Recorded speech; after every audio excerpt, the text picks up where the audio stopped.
She works 412s, so she doesn't work In Mill Creek. in Mill Creek. I see the usual gang of misfits and dope addicts are here.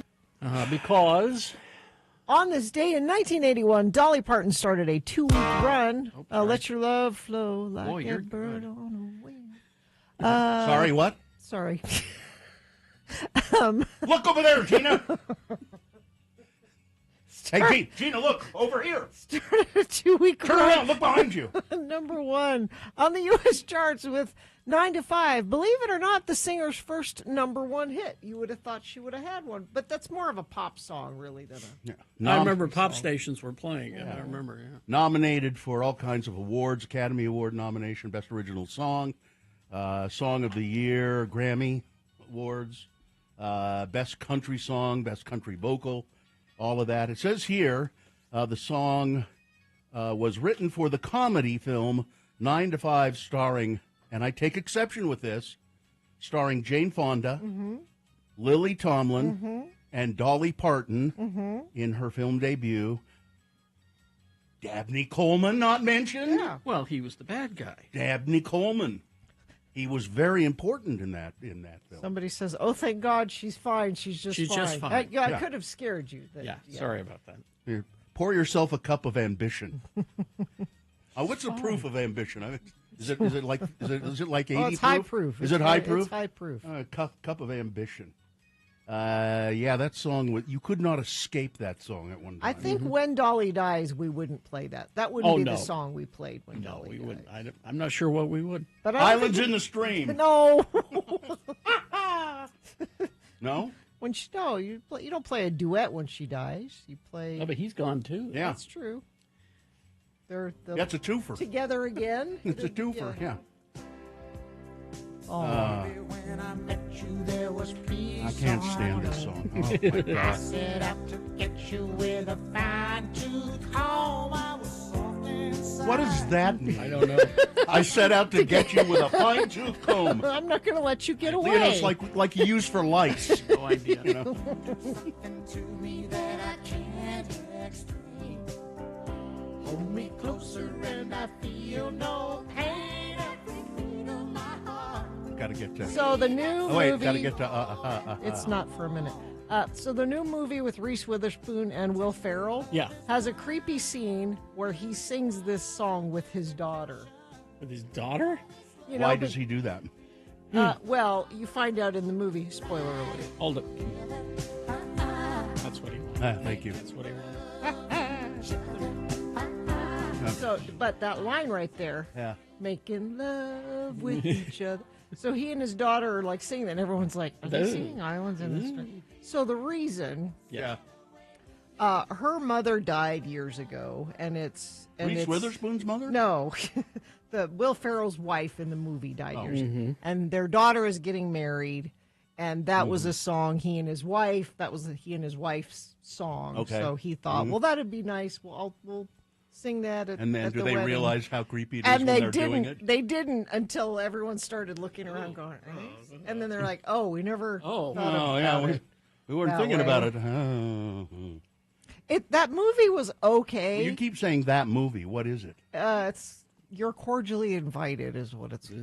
But Reese Witherspoon and Will Ferrell as like romantic interests have like zero chemistry. I don't think Will Ferrell has chemistry with anyone. Have you? I mean, I'm serious. Have you ever noticed that?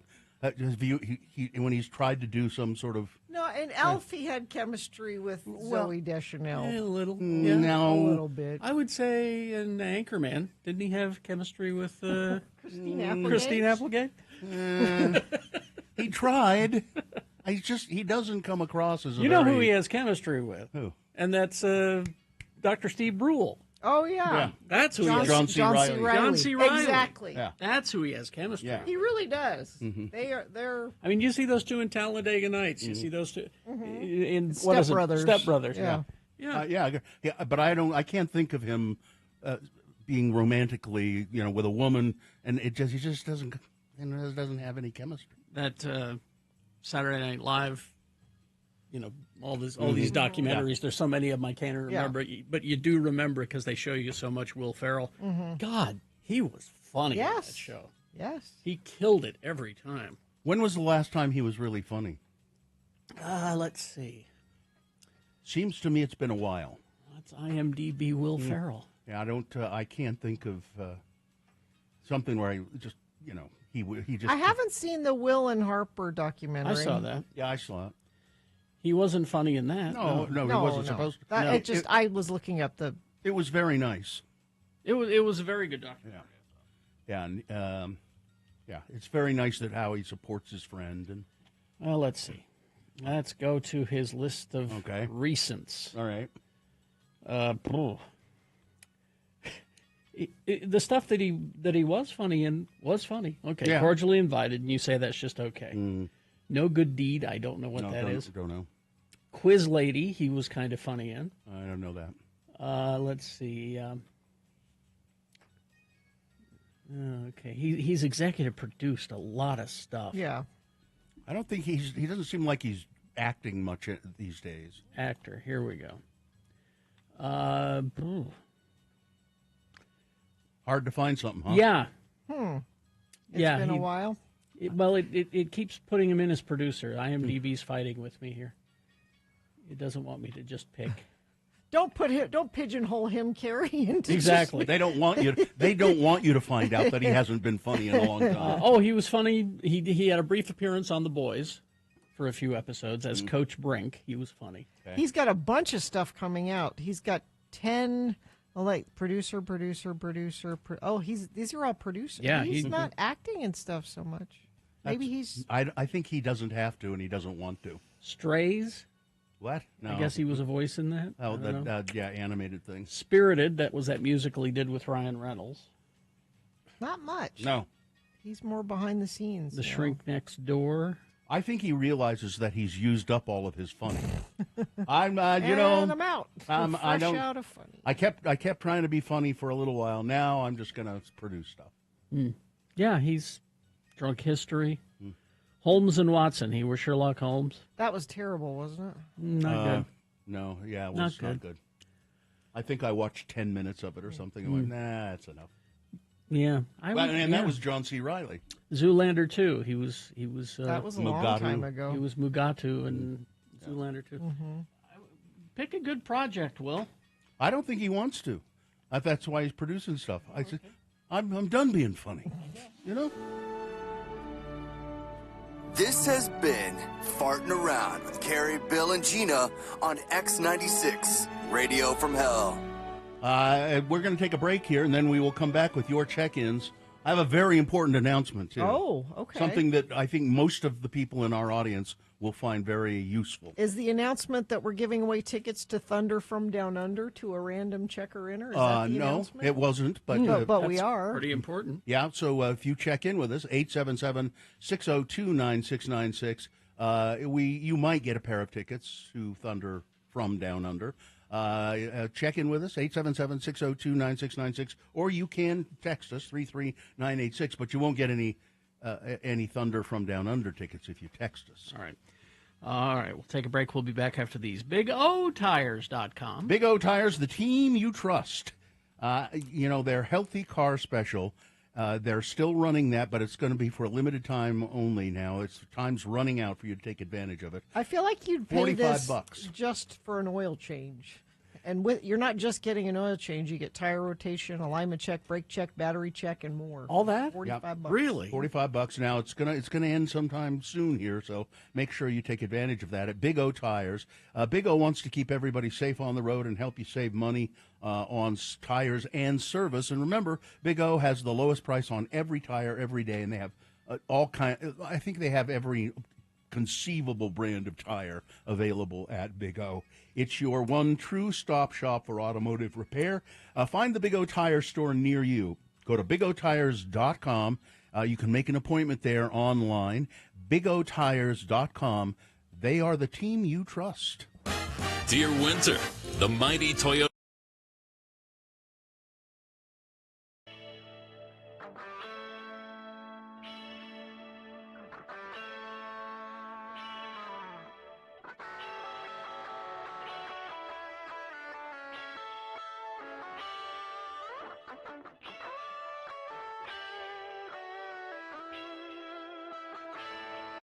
April Fool's Day. Yes. And you find this, now I just happen to find this from Reader's Digest, which I didn't even know was still around. It says, a trusted friend in a complicated world. 56 pranks you can pull on people on April Fool's Day. 56? Yeah. Now, I'm telling you, I'm not going to read all of them, obviously, but if you did any of these things, if you do any of these things, you're a jerk. You're a turd. Your friends will not like this. Here's one called Coffee Talk. If you know somebody who drinks coffee and they put sugar in it, sneak salt in the sugar No, bowl. don't do that. So that when they put the salt in their coffee, wouldn't that be funny? No. How about peanut butter and jelly, or peanut butter and laughs? It says here, get some crunchy peanut butter and surreptitiously smear it on somebody's shoe, because you know what it'll look like. You know what? Dog poo. It'll look like dog. No. Isn't that be funny? Bug alert. Put out a sign that says this property infested with bugs, and then put it on your front door. Soapy shower. Unscrew your shower head. Unscrew the shower head and put in a bouillon cube so that your family member takes a shower that smells increasingly like chicken. Why would you do these things? What a horrible thing to do. It's the worst holiday. Here's one called Bad Wrap. Completely wrap a loved one's car in saran wrap. Oh, I hate that And one. then shoot silly string all over it. Silly string. Yeah. Silly string makes everything better. Gross out. Pretend that you're going to the bathroom and call your kid asking for toilet paper. When they come into the bathroom to hand you the toilet paper, accidentally smear melted chocolate on their hand when they pass you the roll. No. April Fool's Day. I'm so glad we don't have to work tomorrow, that April Fool's Day is on a Saturday. I'll warn you now. Next year, it's on a Monday. And I have something prepared. Already? Yes. For next year? I've had this prepared for 2 years. Okay. Really? Okay. I'm just waiting for April Fool's Day. It's a prank? Mm-hmm. I'm going to take the day off. I'm going to ask for it now. I'm going into work day right now. Oh, you're going to be in on it. Oh, okay. Oh, okay. Yeah, there are 56. There are 56 here. I just don't. Please don't do any of these things. Here's a texter. Yes, thank you, friend, for, Yeah. for ruining my coffee and wasting my money. No. Yeah. You better buy the coffee for them. Pull the old switcheroo on a bathroom toilet paper roll, replacing it with a large roll of white duct tape. You see? No. Now, Katie doesn't like April 1st because it's the anniversary of the car accident that That's totaled her Rogue 4 years now. So. And today. Oh no! Wait. Now, are we still? Is our contract run out before next April? No, because we. We'll still be here. Yeah. Okay. All right. Yeah. And today, say. just on a serious note, today, March 31st, it was my mother's birthday. Oh, yes. Nola. Yeah, Nola's birthday, and I remember her fondly almost every day anyway. Yeah, but especially. And she died like March 12th, I think it was, something like that. And I went up to the Ogden Cemetery and said, "Hey, Hey, Mom." on March 12th.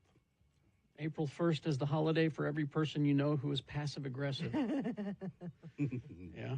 If you're going to Savannah, check out the baseball team Bananas. Oh, okay. Total different kind of game. It's on my bucket list. Gina doesn't care for bananas. Yeah. But we like to go to a baseball game. April Fools, my brother put bouillon cubes inside of my shower head. Yeah, we Yeah, talked about that's that just one. the one I read. Yeah.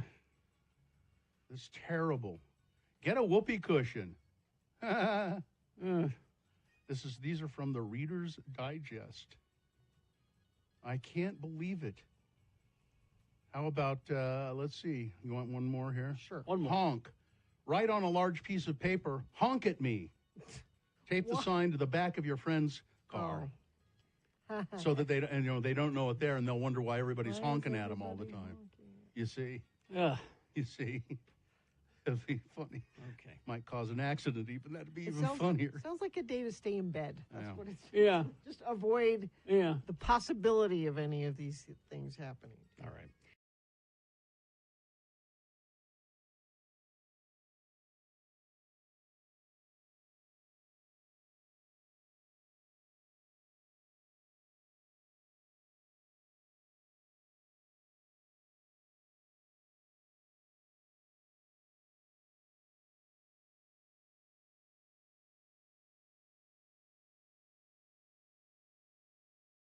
a waning crescent moon, 42.1% of full. The moon will set today at 11:23 a.m., today being Friday. It's the 21st day of February in the year of our Lord Jesus Christ, 2025. It's No One Eats Alone Day. Oh, That encourages students, elementary school students, high school students, to sit together at lunch and eat together and not leave no one out. That's nice. You know, because, you know, there's a lot of times there's some kid that nobody wants Yeah. to sit, but sit with each other and have lunch. Yeah. It's National Caregivers Day, National Sticky Bun Day, oh, and it's King Harold V's Day. King Harold V is the king of Norway, and he is beloved by the Norwegian people for his good works and his enlightened ideas. And it's my anniversary. 20 years. That's 20 respectable. so 20 years ago we were in Hawaii Yep. Yeah. doing a show. Yep. This is On my wedding on your day. wedding I got day. up in the morning and did it. That's how dedicated I am to this show. Well, we still What a weren't sure. hard We still worker. weren't sure about Joe. Oh. all right. We were, I was, you know, the night before the wedding dinner, where we all went to that restaurant and sat at a long table, and I was You was were sure there? yeah, Okay. because I didn't talk to him once. I sat next to his brother, who wouldn't shut up. Yeah. This is an all new edition of the official morning show of Sticky Buns. Yes. It's Radio from Hell, starring the Lords of Morning Radio. It's Kerry Jackson right there. I'm Sticky Buns Allred right here. Well, There's Gina Barberi right over there. Hi, Gina. Hi. Happy anniversary. Thanks. Katie for short is our fine producer behind me. And who do we, Maya. Maya is here today. So now we'll go to your check-ins, 877-602-9696. we will begin with Tom. Hi, Tom. Good morning. Where are you calling from, Tom? Thomas Salt Lake. Okay. Yeah, what's up? I woke up feeling pretty stupid. My phone told me that 157 false killer whales beached themselves. I saw that too. Oh, I didn't see yeah. that. I didn't Where? see that. I am how old, and I don't know anything about false killer whales. It's just it's a species. They're pretty large. I think it's a false killer whale. Was that the one that I rode? I rode on the back of one in a really now realizing an incorrect thing to do Yeah. in Hawaii. Wow. Gina's going to A look false it up. killer whale is a species of dolphin. Ah, Yeah. how big are they? Scary looking dolphin. How big are they? How big are Doesn't say. they? Okay, but the thing is, though, 150 of them beached themselves? Yeah, where was it, Tom? Yeah, where was that? Australia. I can't remember what beach See, it was. That's but, that's the part that's horrible. that, you know. They're 20 feet long, Yeah. so not Not small, huge, but- not. But Tom. Well, thanks for that. I mean, we'll look into it. I didn't see it in the news today, so I'll look it up. Thank you. I'm glad I knew where I could call to get some education. All right. Thanks, Tom. See you later. Gina, Sue reminds me that it's been 20 years since she got her favorite fork Stealing things. because she took it Stole it from the from that wedding from restaurant? the dinner. She went, I really like this That fork. was a good dinner. It's a good fork, too. I remember nothing about it except talking to your My brother-in-law. your communist brother-in-law. He's not a con. Well, I mean, He is kind he's of a. kind of. You've got to he would admit. he would probably own. You've got to admit he's kind of a communist. Brandon is here. Hey, Brandon in Ogden, how are you today? I'm doing fine. Good. Hey, Brandon, did you get that information? It is possible to get a sexually transmitted infection without having sex. Okay, there's your I did your get out. that information. Yeah, there's your out. So what's up? I just calling in to wish my wife a happy 30th anniversary. Oh, on how nice. Monday. That's really nice. 30 years together. Again, I thought 20 years was respectable. 30 is very respectable. Yeah, Oh, yeah, we've excellent. got some ups and downs, but Sure. still together. Yep. All right. Well, congratulations and happy anniversary. What's your wife's name? Candace, Candace. Happy anniversary to you, Brandon, and to Candace. Thank you. Hey, thank you. you want to take her to the Thunder from Down Under? For your anniversary. For your anniversary. Well, I would go, but my gay son might like it better. Your gay son. There you go. Give Good. this man these tickets. All right, Yeah, you Brandon, get it. hang on. You get them. Yeah, my gay son would like it better. You get them. All right, Brandon. All right. Excellent. Hey, Thanks. best call hang of the on. day. Hang on. Okay, let's go to Judge Nelson. Hello, Judge Nelson. Good morning, Lord. Yes, hi, what's up? I just wanted to comment. Carrie, you made the comment a week or so ago that if you're not depressed, you're not paying attention. Yes. And while I have no active desire to self-harm, I may start driving without my glasses and just let the universe. Now. Put your glasses on. Yeah. People need you, Judge. Are you in Arizona? Do I read that correctly? Yeah, Gilbert, Arizona. Oh, Gilbert. I drove through Gilbert, didn't I, when I was driving from It's mostly Phoenix. Phoenix down to the border. It's all Phoenix. It's all Phoenix, but Gilbert is unique in that it feels like you live in Utah. Yeah. How come? Why? Just a lot of... The heavy LDS population.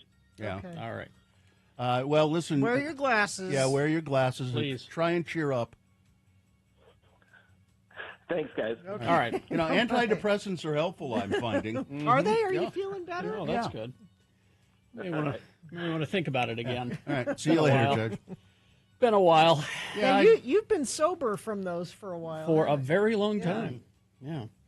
Let's see. Chef Roy works from 5:30 to 2. Working 5:30 To 2. It doesn't quite. No. Ron the Carpenter gave Lily Tomlin a wooden heart. What? Aw. Huh.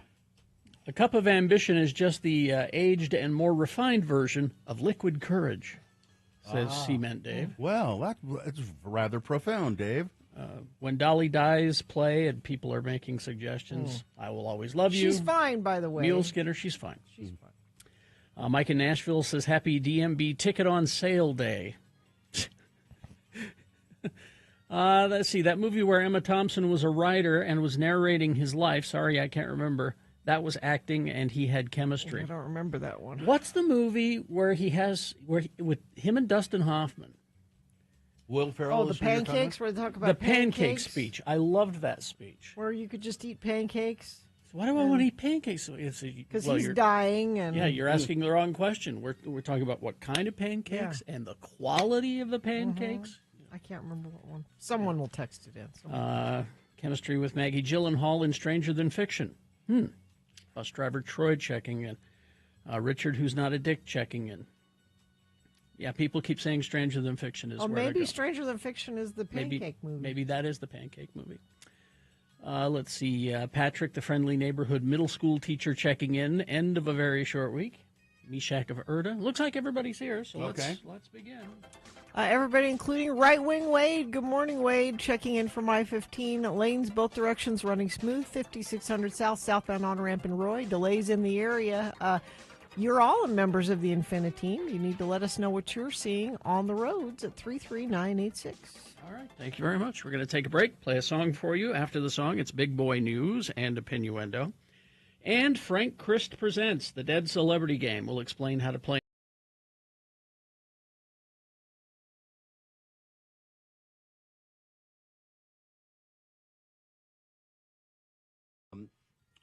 Pop culture, it's common for parents' interest to influence the names they choose for their children. It's common for pop culture to influence it. Yeah. The rise of artificial intelligence is not why the names being written on birth certificates end in AI. An expert explained, it's not that. Names that end in AI are easily pronounced in many languages, including indigenous languages, European languages, Japanese and African languages. The expert said names are typically easy to understand and pronounce, names that end in AI. And here are the examples, and you'll see, and it's really quite true, actually. Okay. Here are the popular names ending in AI, and a lot of people are picking these names. Jakai. It's easy to pronounce. You look at it, you go, oh, I know what that is. And a little variation on it. Zakai. Z-A-K-A-I. Not Zakay? No, I don't believe so. Well, I don't know. Or Jakay? No, I think it's I. Yeah, it would be Jakai. Or George Takei. Adelaide. Not Adelaide. Adelaide. Adelaide. Adelaide. That's not a good name. Don't name your kid that. Lorelei. Lorelei, like a Gilmore Girl. Mm-hmm. That's a Styx song, you know. Mordecai.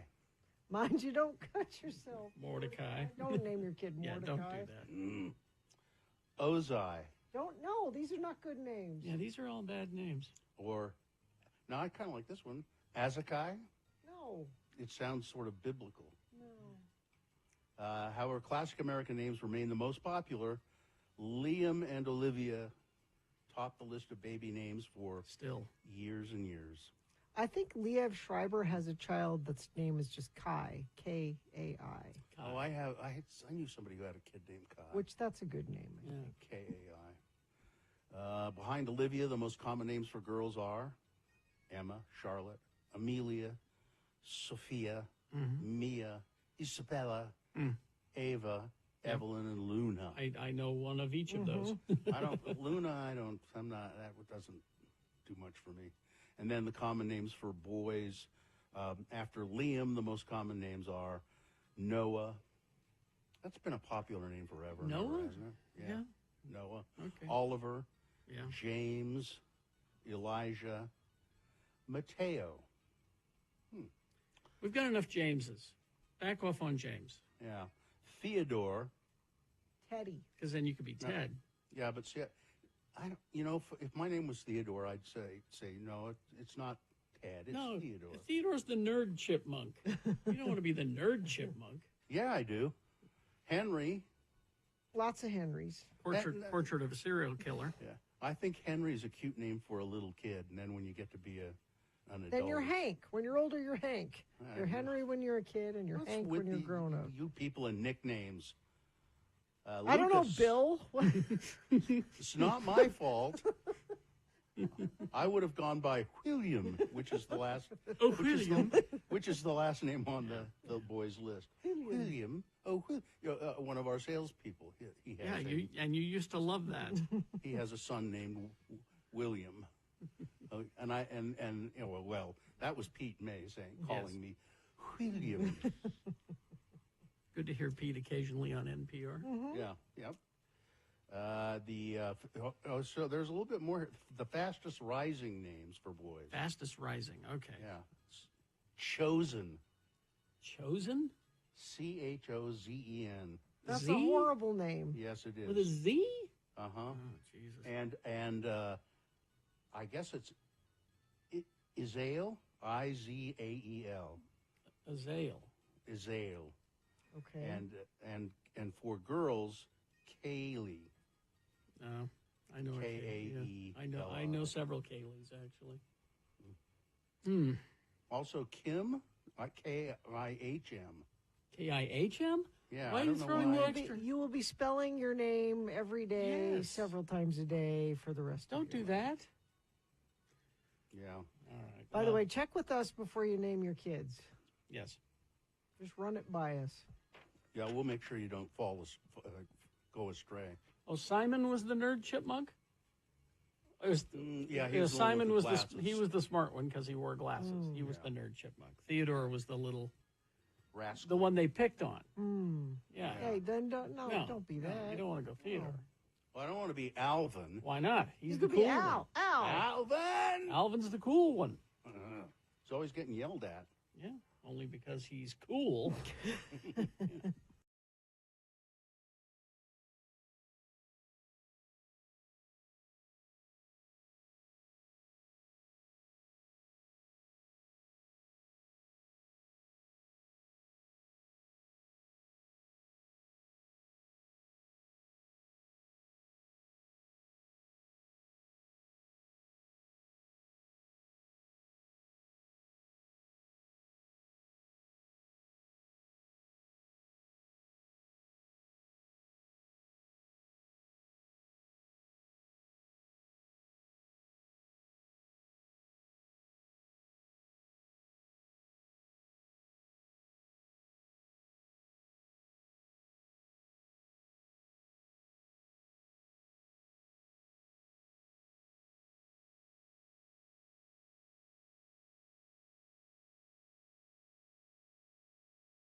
This day in 1984, the Smiths released their self-titled debut studio album, The Smiths, with a lot of great songs on it, but that's one of them.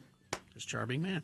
6:39 right now. It is time for Big Boy News and Opinioendo. Right after the Big Boy News, it's Frank Christ Presents They're Fine, They're Just Fine, the Dead Celebrity Game. We will give you a list of 4 celebrity names. 3 of those celebrities are just fine. One of them dead. Pick the dead one correctly. You will win. Tickets to see Ministry coming to the Union June 1st with My Life with a Thrill Kill Cult. Ministry, My Life with a Thrill Kill Cult, and Die Krups. Also playing. So 877-602-9696. The sooner you line up, the better your chances of playing and winning those tickets with Frank Christ Presents. 877-602-9696. Big Boy News right now, brought to you by. Catch Disney on Ice Magic and the Stars March 6th through the 9th at the Delta Center. Get tickets and more details at x96.com. Nicolas Cage's ex is suing him for negligent supervision, and negligent undertaking. Her name is Christina Fulton. She took legal action against Cage and their son Weston in Superior Court of California in Los Angeles on Wednesday.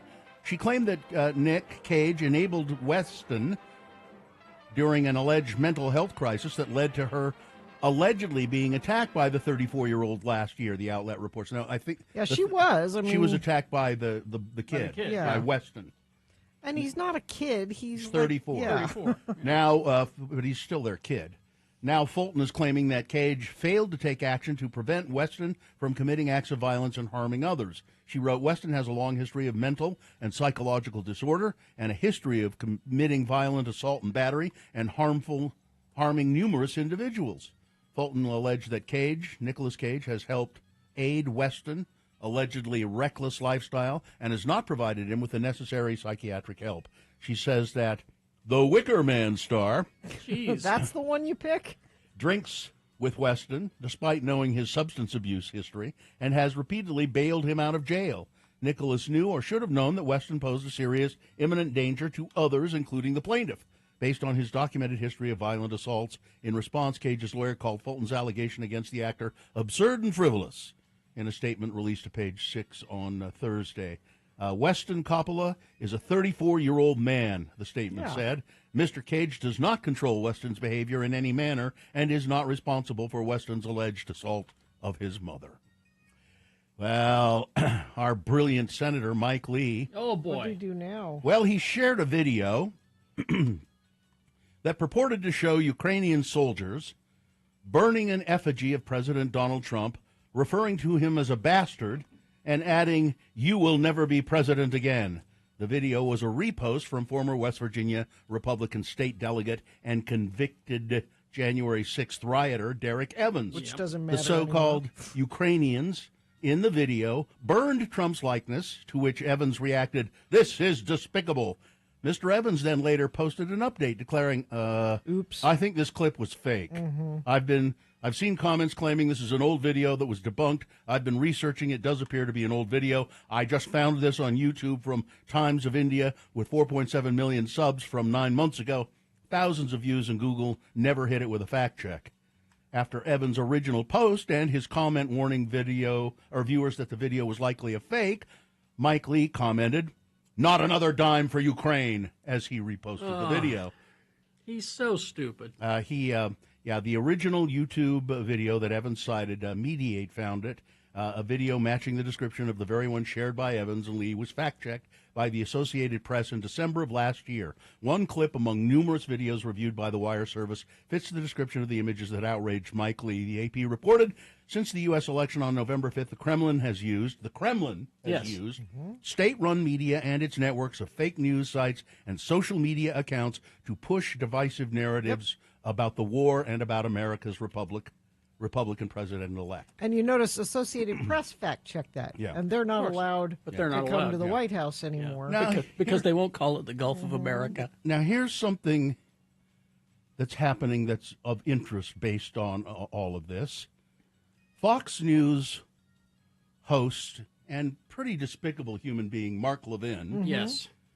has delivered an implicit rebuke of President Trump's rhetoric about the ongoing war between Russia and Ukraine. Oh, Debunking a series of false and misleading claims made by the president. really? On his radio show, Levin delivered a history lesson on Russian dictator Vladimir Putin's rise to power, of Putin's various crimes, while going to bat for Ukrainian President Volodymyr Zelensky. Trump has been scathing in his criticism of Zelensky, excoriating him for not holding elections, as well as supposedly being responsible for the conflict and the deaths of millions, despite the fact that Putin invaded Ukraine in 2022 without provocation. Yep. After running through his history lesson, Mark Levin played a clip in which his Fox News colleagues Martha McCallum and Jack Keane pushed back on Trump before diving into the issues himself. Now look, that's how he taught. You heard it. Yeah. I don't have a problem if it's the position of our administration to cut back on support for Ukraine, which I oppose, by the way. Then so be it. Elections have consequences, so be it. But I want to make sure the facts are on the table and you, the American people, draw your own conclusions, said Lynn. MAGA does not support Putin. Trump does. I was going to say, He's and saying- Trump is MAGA. Well, he's just saying, the movement itself does not. But if Trump says they do, they Trump do. is MAGA. Trump is the Republican But Party. Levin says, I can't support this. I'm not going to support it, and I oppose the president.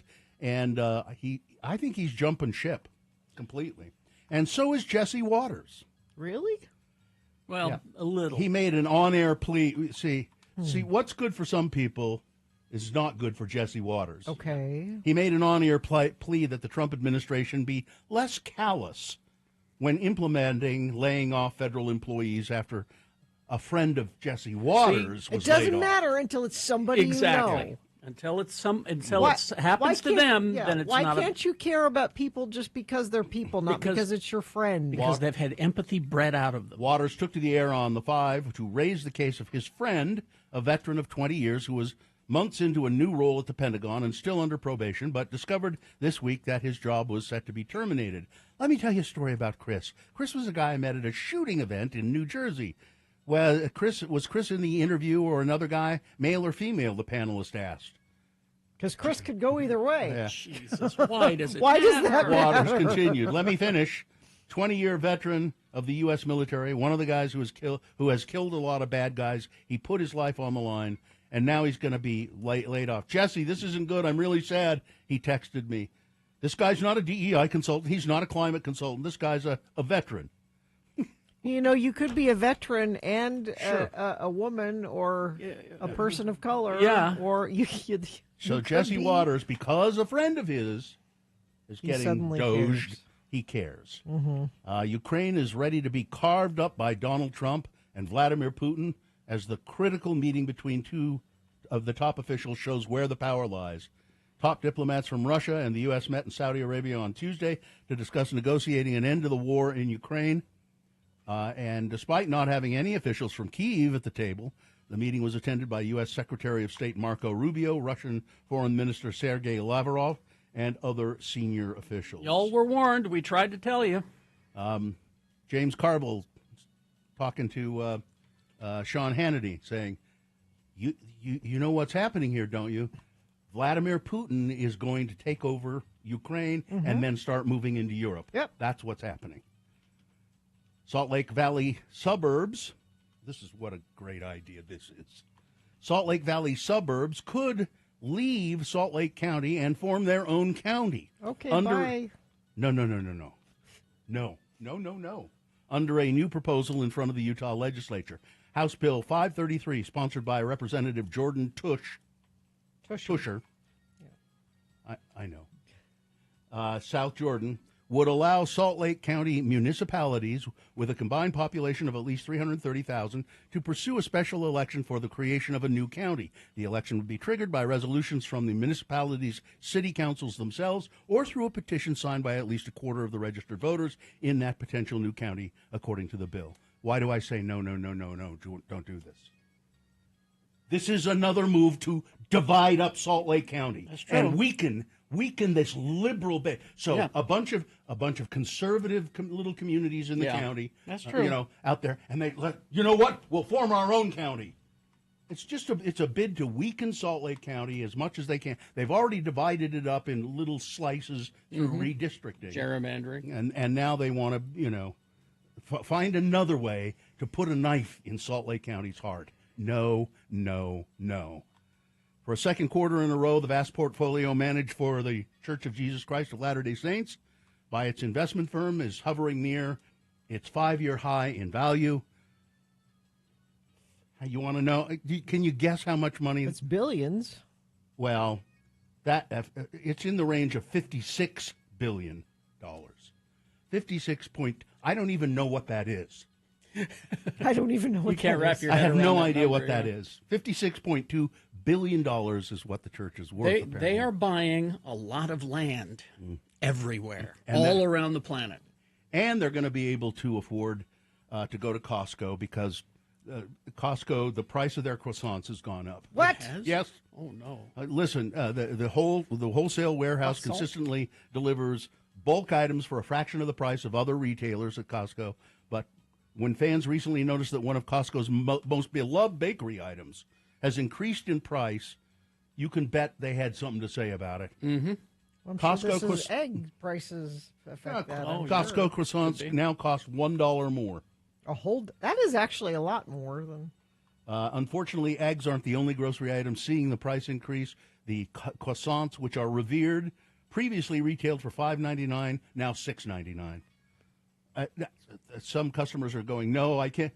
That's for 12 croissants. I mean, that's still a bargain. That's still a good deal. Yeah, and they're good. Yes. Yeah, they're good. Tell you, you get one of those, and you get one of those big containers of chicken salad. Yeah. You cut them in the middle. And then spend the rest of the day with it. Yeah.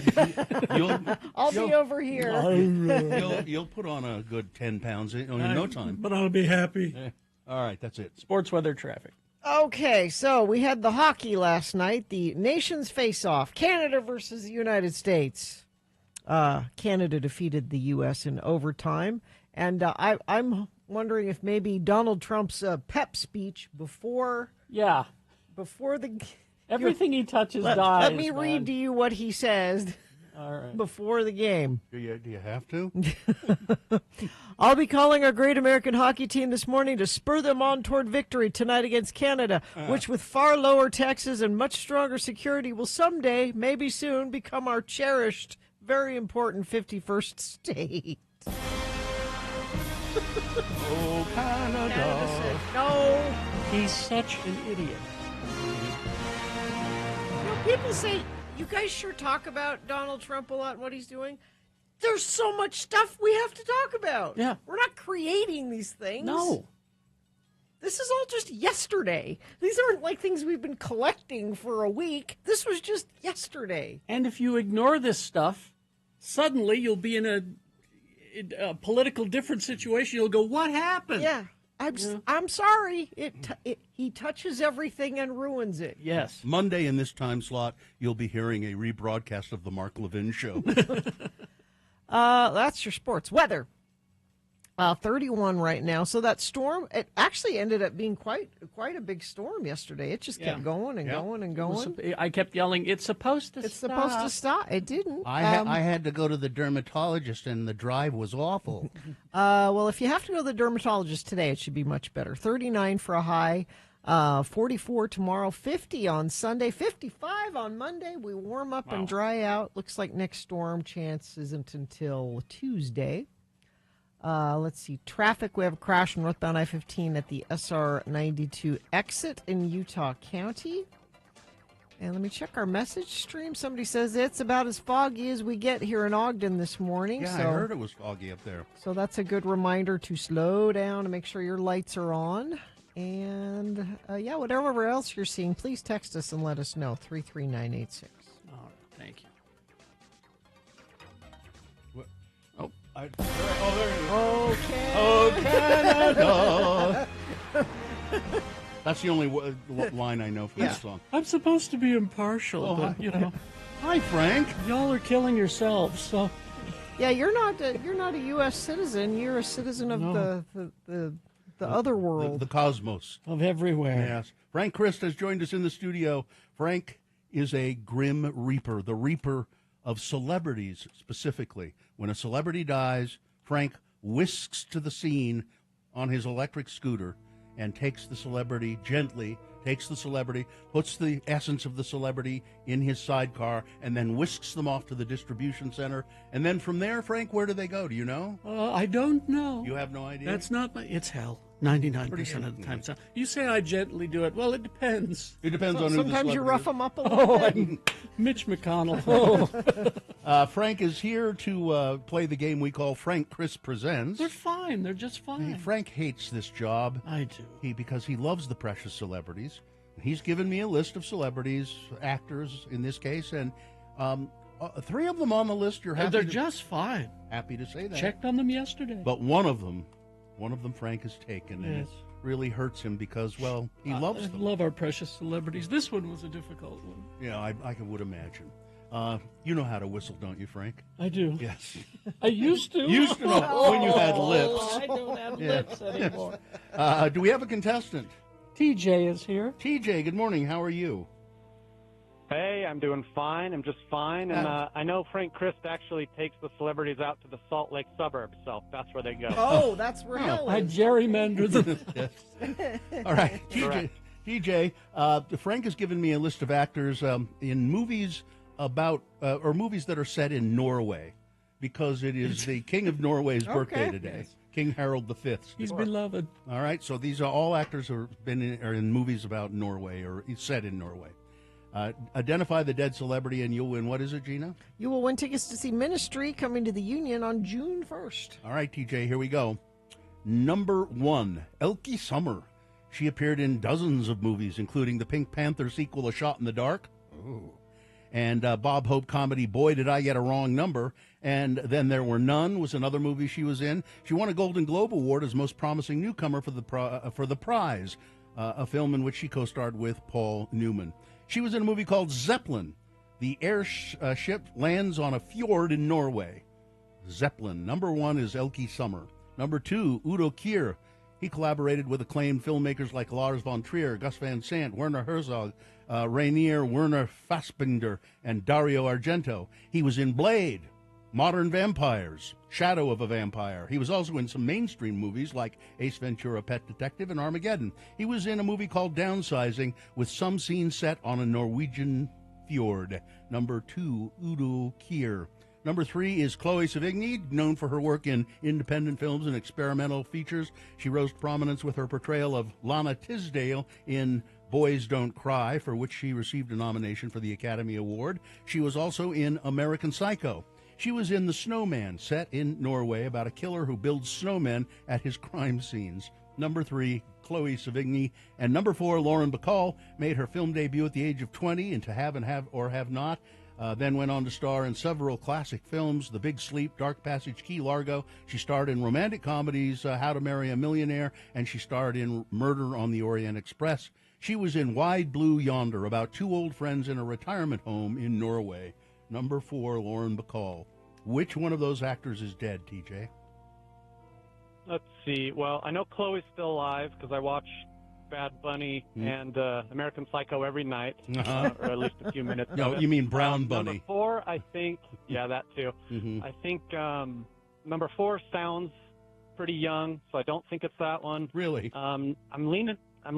Well, maybe it's number Why 4. why don't you I think lean it might be toward number that? 4. Yeah, lean toward number 4. Did he say number 4? He did say. Did he say Lauren Yeah. Bacall? Yes, Lauren Bacall. Tells me. Lauren Bacall. She died in 2014 at the age of 89. Chloe is the youngest. Udo Kier is 80, and Elke Summer's still alive. She's Yes. 84. And, oh my, she was lovely, wasn't she? Indeed. Yes. Congratulations, TJ. You're going to go see Ministry. You're welcome. Awesome. There he is. Hang on. Hang on the Hang on. line. I don't know. It's almost as though this isn't a contest at all. Well, kind of. All right. We just like to help people. Where are you headed, Frank? Well, I'm going to go and I miss whistling. It wasn't until you brought it up that I realized I miss whistling. You remember the quote? You know how to whistle, don't you? Lauren Bacall said you that. you put your lips together and blow. I'm going to blow right now. Goodbye, everybody. Goodbye. Bye. Little Cement Dave says foggy in Weber County. The bus is bouncy on the way to school. Can see maybe a few yards ahead, but that's it. That's early being on the bus, Lily. Have a good day at school. Yeah, lots of people talking about the fog in Ogden. So that's your traffic. And they have been for years. Mm-hmm. That's why they call it Fogden. All right. Very good. KXRK Provo. We will take a break. We'll be back. Sean Means is here to review the movies opening this weekend. Stand by. X96 plays over 40 years of alternative music.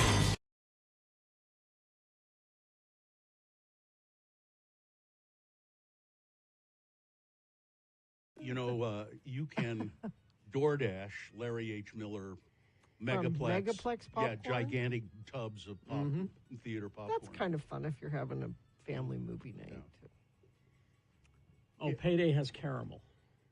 That's Is that yes, the it difference? does. Yes, it does. That's the difference. And I think maybe salted nut roll is just nougat. It's just nougat. Maybe. I don't know. That's been Google. years. Google. What's the difference between a Payday and a salted nut roll? And I'll bet it comes right up. And let's not talk about cherry Olette. No. You ever have one of those? Uh-huh. What is that? Does that have nuts in it? I think so. Cherry Olette is and it's kind of round, dome-shaped candy bar thing. Mm-hmm. And you bite into it, and it's filled with cherry-flavored cream, as I recall. And I think there might be some nuts. Yep. And some little bits of cherry, chewy little cherry. Delicious. Bits. Okay, here we go. All right. A Payday candy bar has the same sweet, salty thing going on. Salty peanuts and peanut butter with golden caramel. Mm. The salted nut roll has a nougat center. Has the nougat center. Okay. Yeah. I prefer a salted nut roll then. Mm-hmm. You like the nougats. But I'm not sure where I can get one. Anytime I go look at the candy bars, I don't see them. They're not the most common, but I'm sure I see the Payday all the time, but I don't see the salted nut roll. Who makes the salted nut roll? Does it say? Let's see. Is it like M&M Mars or some big company? Pearson's candy. Pearson. See, that's why I don't see it as much. Yeah, I just looked up cherry Olette. Yeah, it has the cherry cream and little bits of chewy cherry inside of But it. no nuts are involved. I don't think so. I can't. We're I'm just looking at a picture. We're talking nut-specific candies And here. again, we really have to apologize for getting so political with this. I know, right? A Payday is a Baby Ruth without chocolate. Okay. Caramel and nuts. Yeah. And the Cherry Olette is also known as Big Cherry, right? Um, Because I'm looking at the package and it says Big Cherry on it. well, the only ones I'm seeing here are cherry Olette. Cherry Olette from the Hoffman Candy Company, 1950s when they started. There's also Chase's Cherry Mash. I think I want to try. I've never had a salted nut roll, and now that I'm reading and looking at them, I want a salted Big nut Cherry is a different candy Is that a bar. different one? Yeah, it's a different. Because I've had the Big Cherry. I don't think I've had the Cherry Olette because I recognize that package. The Big Cherry is a huge mound of milk chocolate sprinkled with peanuts containing a whole cherry in a rich, creamy center. Yeah, I've had that one. I thought that's what a Cherry Olette was. No, a but I guess Cherry it's a Olette Big is Cherry. different candy bar. Let's have candy What's later the today. oldest candy bar being made? Are you asking me, or do Well, you I'm have just- it there? it just popped up. Apparently, the oldest candy bar still being made is Toblerone. Toblerone. Created in Switzerland in 1908 by Emil Bowman and Theodore Tobler. Somebody said if I go to Holiday Oil, they have a Pearson's salted nut roll. Oh, there you go. Do you guys have any more of those ass hats? I sure could use one. I'm going to Costco later, so. What? I don't know. All right. I don't You know the ones speaking of Costco. Oh. Yeah. What? You get a big container of that, how do you say it, Ferrero Rocher? Yeah. Oh, the Ferrero little Rocher. The individually gold- wrapped. Yeah. Oh. You like There those? you go. You put those in a big bowl and just with your movie popcorn and you eat them. You know what the oldest candy company or the oldest candy bar still being made is? Toblerone. No. Well, Because those the are oldest, still I'm around. sorry, the oldest candy company. Oh. The oldest candy company in America. Ye Old Pepper Candy Company in Salem. Has it always been ye old? I Or think did they so. change it after a while? I think so. I don't know Can what. you start off being ye old something? Oh, now look what they've done to the salted nut roll. They've flavored them. What? You can get a cinnamon churro salted nut roll or a spicy salted nut roll. I want to try both of those. And I don't recognize the package, and maybe that's why I'm not seeing the salted nut roll. I want to try both. Ye Old Pepper Candy Company makes those melt-away peppermint kind of, those white sort of. And this texter reminds me, and now I'm going to go drive down to Pirate O's and Draper and check out the uncommon candy that they have. They have a big, Uncommon? They have a big selection of hard to find and uncommon candies. You should. They have like Zabar and. Oh, yeah, all that stuff. All right.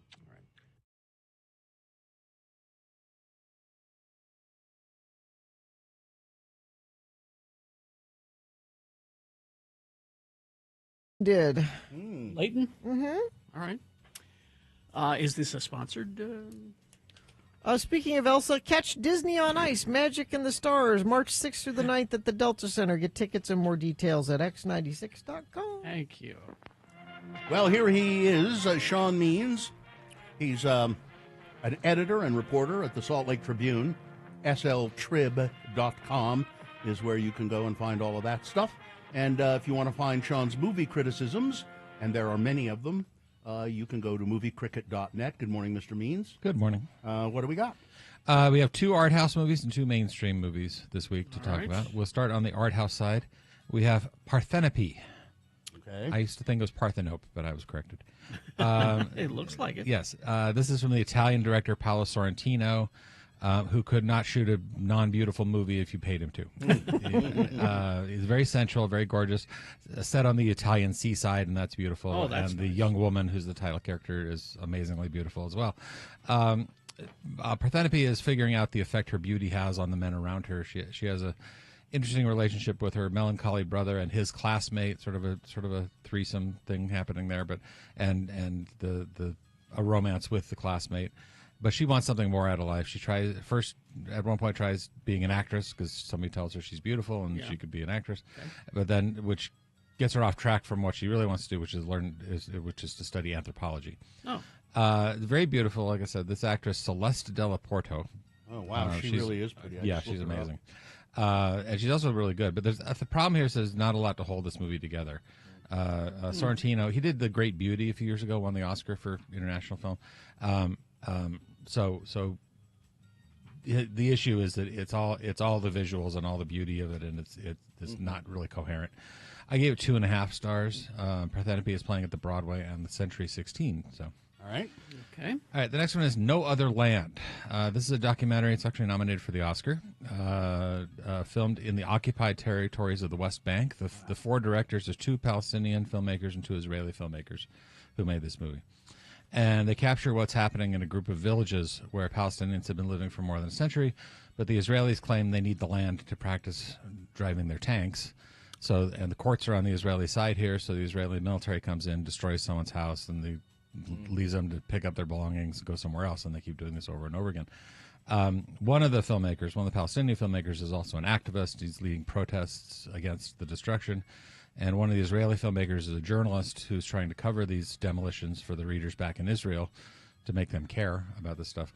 And they're kind of the 2 main characters of the story. One of the interesting things is, like I said, this movie has been at film festivals, won awards at festivals, and it's nominated for an Oscar. It does not have a U.S. distributor. Really?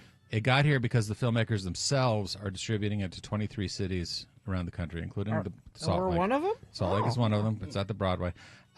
It's really eye-opening, and it's really a more complicated picture of what's happening on the West Bank than most Americans know about.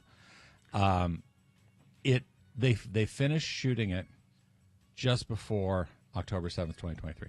Oh. Just before the Hamas attacks, which I think which makes it hard to parse and separate out all the different issues of that very complicated place. Mm-hmm. But it is worth it to sort of know what's going on and get a view of what's going on that you don't necessarily always see. Yeah. 3.5 stars Wow. for No Other Land. It's at the Broadway. All right. It's really worth watching, and worth thinking about the whole issue. So, Mm-hmm. All right. Next. to the mainstream, we have The Unbreakable Boy. I like what. Did you write this? Alcoholism with autism on the side. Yeah. This is advertised as the true story of an inspirational 13-year-old kid named Austin who has brittle bone disease. So he's had dozens of bone fractures over his young life, and he has autism. So a good chunk of the movie is about this kid's awkwardness around other kids and how optimistic and resilient he is. He's like always happy, always positive. Okay. And so, but that's the half that's in the ads. The other half is about the boy's dad and how the dad has trouble coping with his son's issues. And then soon he's got a different problem, is that he drinks too much. And we've all seen movies about alcoholism that handle this 100 times better than this movie does, because none of those movies have Zachary Levi in the lead. Ooh. He's bad. He's that man-child thing got old after the second Shazam movie, let alone after Harold and the Purple Crayon. Being a jerk father, nobody needs this. No. The kid who plays Austin is good. His name is Jacob Laval. Is he a local? No. This is I think they filmed this in Oklahoma. Oh, okay. So no, there's no local connection here. 1.5 stars. 1.5. This is just not good. All right, let's get to the one that everyone's talking about. The monkey. The monkey. This is loosely based on a Stephen King short story about one of those wind-up monkey toys with a drum and so on. And every time someone winds up the toy, somebody somewhere dies. Oh. And somebody somewhere. It doesn't have to be in the same room as the monkey? Not necessarily, although, although usually it is tied to somebody that the people who own the monkey know. So, in some way. And the director here is Osgood Perkins, who did Longlegs last year. That. Yeah. He really leans into the deaths, trying to be as creatively gruesome as possible, and be funny. It's like it's a horror. They calls it a horror comedy. Okay. And the deaths. I mean, one of them happens at a teppanyaki restaurant. So at a Benihana. Oh, I could see how that had happened. Yeah. I saw the tattoo shop one online. That's a different movie. Is that a different movie? That's the next. Oh, that's the next Final Destination. That's the next Final Destination. See, but similar idea. Similar idea as it were. Yeah. The problem here is that Perkins can't keep it consistent. The main story is about a pair of twins who wind up with the monkey and they discover it's a curse and so on. And that stuff is very serious, and it doesn't jibe so well with the weird, people who explode on contact and bleed, blood splattered everywhere and all this. So 2.5 stars. It's kind of uneven. I was hoping for better. Did you say that they wind up with the monkey on purpose? But bump. I feel lucky because I have one of these monkey toys, but it's not a wind up; it's battery. So you're okay. I'm okay. You're okay. Is the monkey cursed? The toy cursed? Is that what happened? There's something going. We don't get a full explanation of the monkey's origins. That we'll save that for the sequel. I was going to say, buy the premise, you buy the. Yeah, there'll be a prequel, Monkey 2 Origins or something. So 2.5 for that. 2.5 for the monkey. All right. What do we got next week? Next week we have Last Breath, which is a diving rescue movie with Woody Harrelson and Simu Liu. And we have Riff Raff, which is a gangster comedy with Bill Murray and Pete Davidson. And to my knowledge, they're not going to allow me to see either of those before they open. So interesting. Yeah. But here's the thing. Next weekend is the Oscars. Oh, that's why. Okay. And the track record for movies that open on Oscar weekend is not strong. Well, maybe we have you in just to do an Oscar we will talk preview. about we will talk about the Oscars next week. That'll be great. All right. Yep. Okay, thank you very much, Sean Means. sltrib.com, moviecricket.net. Go there, Sean Patrick Means. Thank you. This is the first time that Ed Brass is hearing that there's another Final Destination movie. Oh, he's very excited. Very excited. You have that to look forward to. Something to look forward to. Bloodlines, I think it's called. Yeah, thank you. All right, traffic, Gina, please. Crash southbound I-15 Park Lane in Davis County at milepost 324.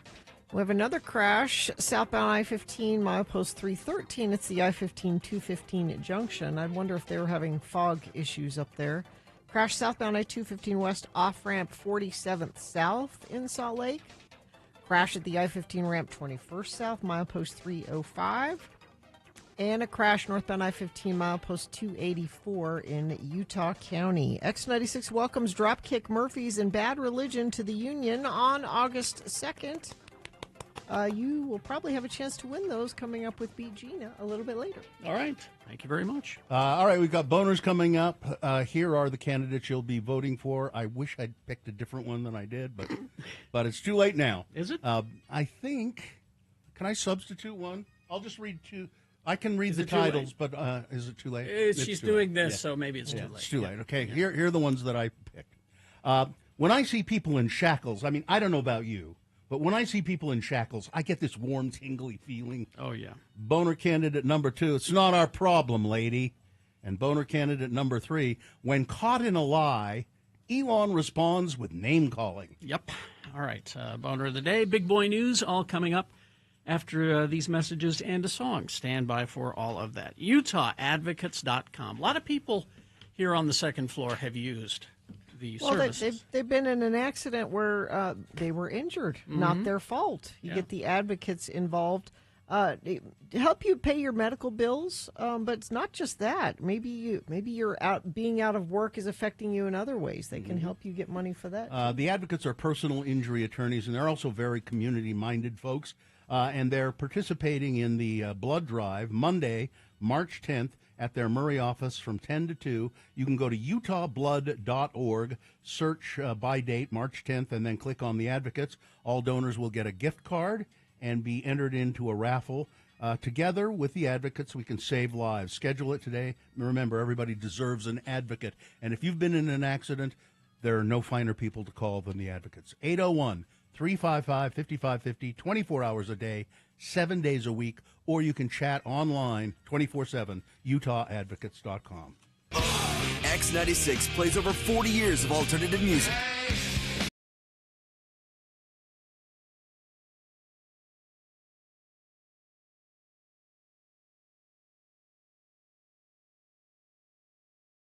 So you know when your mom used to cut out little articles in the newspaper? My grandmother did this, and they were always moral things. Yeah. It was here is how you are breaking the word of the Lord. Well. She would cut out little articles about me smoking. She would cut out about having sex, about drinking. It doesn't have to be that. It can be like life lesson-y kind of things. Well, that's what those were. So my husband will find articles and text them to the children when he finds them. Okay. And this is the most recent one that he sent them, and it's called Life Skills Teens Should Know Before Leaving Home. Oh, tips for teens. Tips for teens. And we are close with Jonesy. She's a senior in high school this year. Well, it sounds like he wants to get them out of the house. Well, so we're just preparing her for this time next year. She will be moving out of the house. So here are some things that you can do. They say find opportunities to practice independence early and often. So this means like do their own laundry kind of thing. But they also mention doctor's appointments. And Jonesy did this yesterday. So she had an appointment with Dr. Carroll. We all have the same dentist. And it was at 9:30. Well, I can't go. You can't. I'm here. Well, I'm like, you have to drive yourself to the dentist. Perfectly and talk, capable of doing that. But- Why is that a big deal? because there's a point where you have to go advocate for yourself. You have to go there and say, here's what's going on, and can you help me with this? And not have a parent there doing all of it for you. She did that yesterday, so we can check that off her list. They say cooking, obviously. Yes. And not just, mac and cheese, like... Mac and cheese with weenies in it. Yeah, that's Like an extra step. There have to be, you know, multiple steps. Mac and cheese with weenies and a side salad. And cleaning up after yourself. Someone's not going to do that for you. So my kids are pretty independent, but none of that stuff applies. They just, whenever I ask them to do something, they say no. That's being independent. I thought this was interesting, teaching them about money and how to manage their money. Mm-hmm. This article says, don't set up a checking account for them.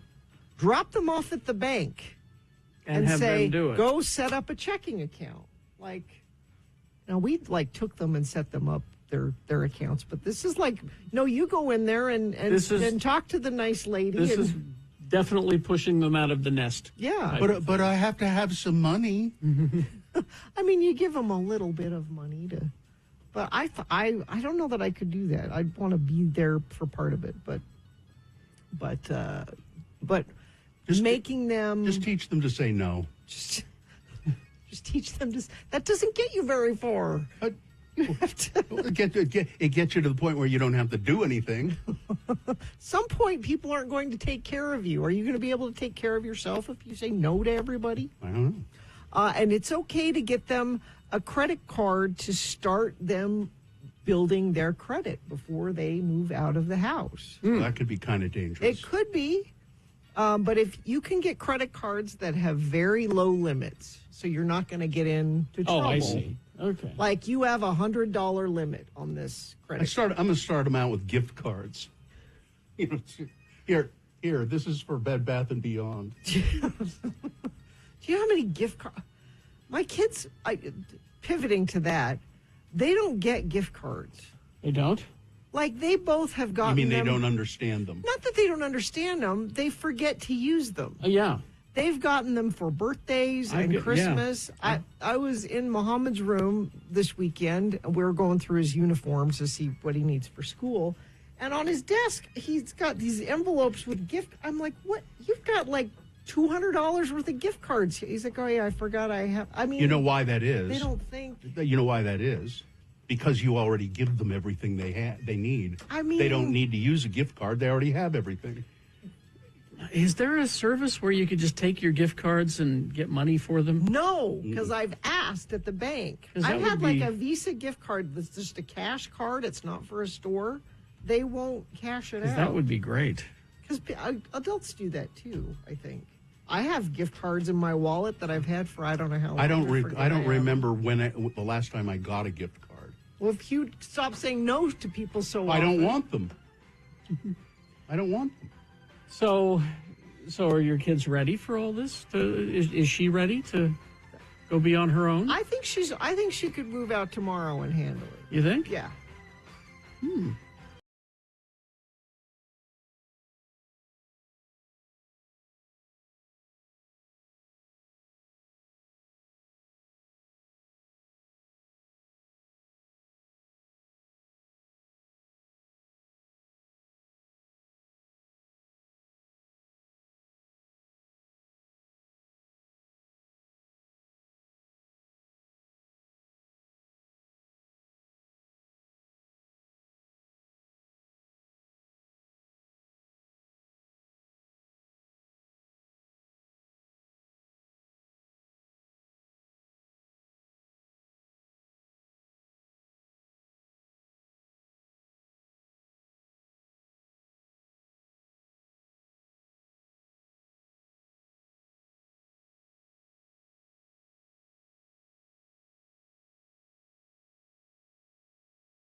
In 1989, Elvis Costello released the song Veronica from the album Spike, the Beloved Entertainer. That song was co-written by Paul McCartney. Oh. I did not know Bet that. you didn't know that. I didn't. Well, if you know, you know. Now I do. All right. Time now for Boner of the Day. Let's see, 3 news stories. These will be examples of bad, stupid, or funny human behavior. And you will decide with your vote of these three candidates which one is the worst, which one deserves to be Boner of the Day for today, February 21, 2025. We'll give you two candidates now, a third after the news. Once you've heard all three, then you will vote. One of you lucky random Boner voters will receive. They can't buy it. Gotta win it. Radio from Hell Boner t-shirt. Boner candidate number one. I don't know about you, but when I see people in shackles, I get this warm, tingly feeling. The White House, on Tuesday afternoon this week, posted a video online showing immigrants in shackles being prepared to board a deportation flight from Seattle. The video includes footage of a set of handcuffs and chains jingling as they're pulled from a basket containing other shackles and then laid out on the airport tarmac next to four other sets of restraints. The post by the White House is titled ASMR, Illegal Alien Deportation Flight. So they're having fun with it. ASMR is a non-clinical term that stands for Autonomous Sensory Meridian Response. It refers to a pleasant, tingling feeling that some people experience when watching certain videos featuring unusual sounds like whispering or fingernails tapping on a surface. One shot in the 41-second video shows an immigrant with his hands cuffed in front of him and ankles bound by a chain as he walks past an officer. Other shots include a close-up of a man having his handcuffs linked together, a man's feet in chains as he walks up a stairway to a plane, and a man about to board the aircraft. None of the men in the video have their faces shown, but the clip and the White House's description of it capture the enthusiasm in the Trump administration and among the president's supporters for, it says here, for mass deportations. I would rephrase that. I would say it captures the enthusiasm in the Trump administration and among the president's supporters for cruelty. Mm-hmm. Cruelty is the point. Boner candidate number one. When I see people in shackles, people being deported, I just get this warm, tingly feeling. And this is the official White House. This isn't some lackey. No. This is the White House's Exactly. social media account. You were warned. We tried to tell you. Here's another one. Boner candidate number two. It's not our problem, lady. After Arizona state troopers pulled her over in Tucson for driving under the speed limit. Oh, yeah, I saw this video. Yesenia begged to see her babies. The fear the immigrant mother of four lived with before and after fleeing the civil unraveling in her home country of Venezuela didn't prepare her for the pain of being separated from her children in the United States. I told them I had two other children, Yesenia said in Spanish, in a video that was shared with the media. Do you know why immigrants are driving so slow?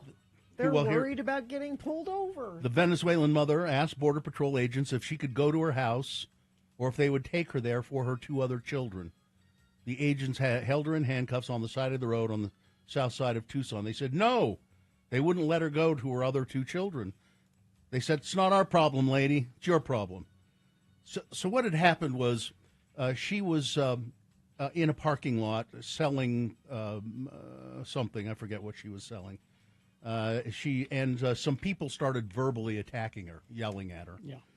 So she packed up all of her stuff and her two kids that were with her into the SUV, already nearly full with the supplies that she used to clean houses, and she starts driving away. Arizona Department of Public Safety troopers pull her over, a traffic ticket for driving 25 miles an hour in a 40-mile-an-hour zone.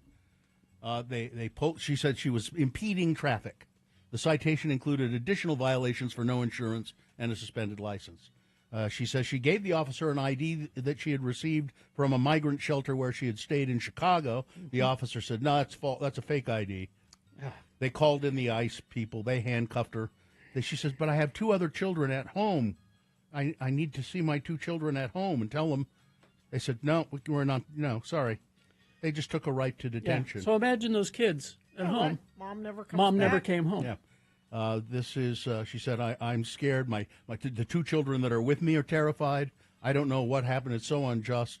It was weeks before she was finally able to. Weeks? They sent her to they put her on a plane, sent her to Mexico. Oh, my hell. Yeah, it was weeks before she was finally able to get back with her other two children and her husband. But the driving thing, though, really, people are worried about getting pulled over for any small little traffic infraction, so they're driving very, very slow. Boner candidate number 2. That's not our problem, lady. Cruelty is the point. Coming up in a moment, boner candidate number 3. When caught in a lie, Elon responds with name calling. Yep. Boner candidate number 3 coming up after this. Big Boy News and Opinioendo. Brought to you by Squatters Corner Pub is now open at Valley Fair Mall. Corner Pub carries on the tradition of the iconic Squatters downtown, serving lunch and dinner daily with brunch on the weekends, pouring the best local beers. Stop by Squatters Corner Pub in West Valley City today. Well, James Bond has got a new boss. Yeah, this is not good. Amazon MGM Studios is taking creative control of the James Bond franchise. The shock announcement, which will stir things up, was made yesterday alongside the news that the longtime producers and custodians of 007, Michael G. Wilson and Barbara Broccoli, would be stepping back from James Bond. As per details of the historic agreement, Amazon Studios, Wilson and Broccoli have formed a new joint venture to house the James Bond intellectual property rights. The 3 parties will remain co-owners of the franchise, but Amazon will have creative control. Since his theatrical introduction over 60 years ago, James Bond has been one of the most iconic characters in filmed entertainment, said Mike Hopkins, head of Prime Video and Amazon MGM Studios. We're grateful to the late Albert R. Broccoli and Harry Saltzman for bringing James Bond to movie theaters around the world, and to Michael G. Wilson and Barbara Broccoli for their unyielding dedication and their role in continuing the legacy of the franchise that is cherished by legions of fans. It's Amazon, owned by Jeff Bezos, right? Mm-hmm. Now, who has been the Bond villain all these years?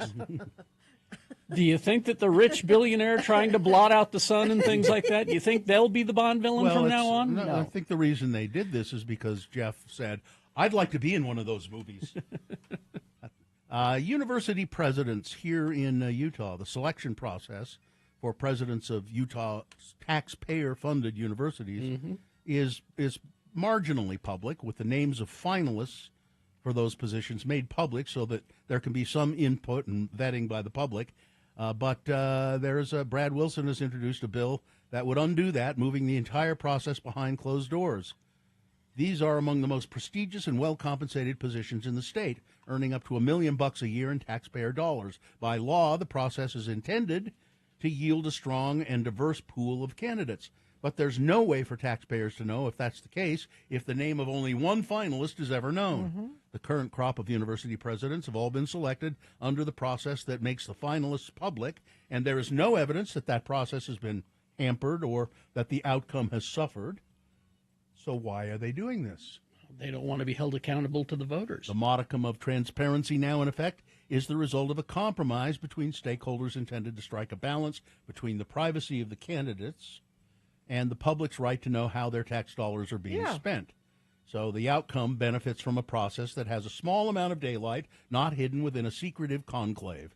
The Utah Transparency Project opposes Senate Bill 282. But why are they even entertaining the idea of hiring somebody that might have something questionable in their past in the first place? See, they don't want to be held accountable to the voters because then they won't have to worry about the election, you see. A bill to reinvest $60 million in the state's public higher education budget to high-performing programs passed out of committee yesterday or Wednesday, despite members of the public speaking in opposition. Faculty members lined up at the Capitol to defend the liberal arts, pleading for programs not to be cut under a new set of high-performing metrics for schools that place value on job placement and high wages. They argued that education should be more than just preparation for work.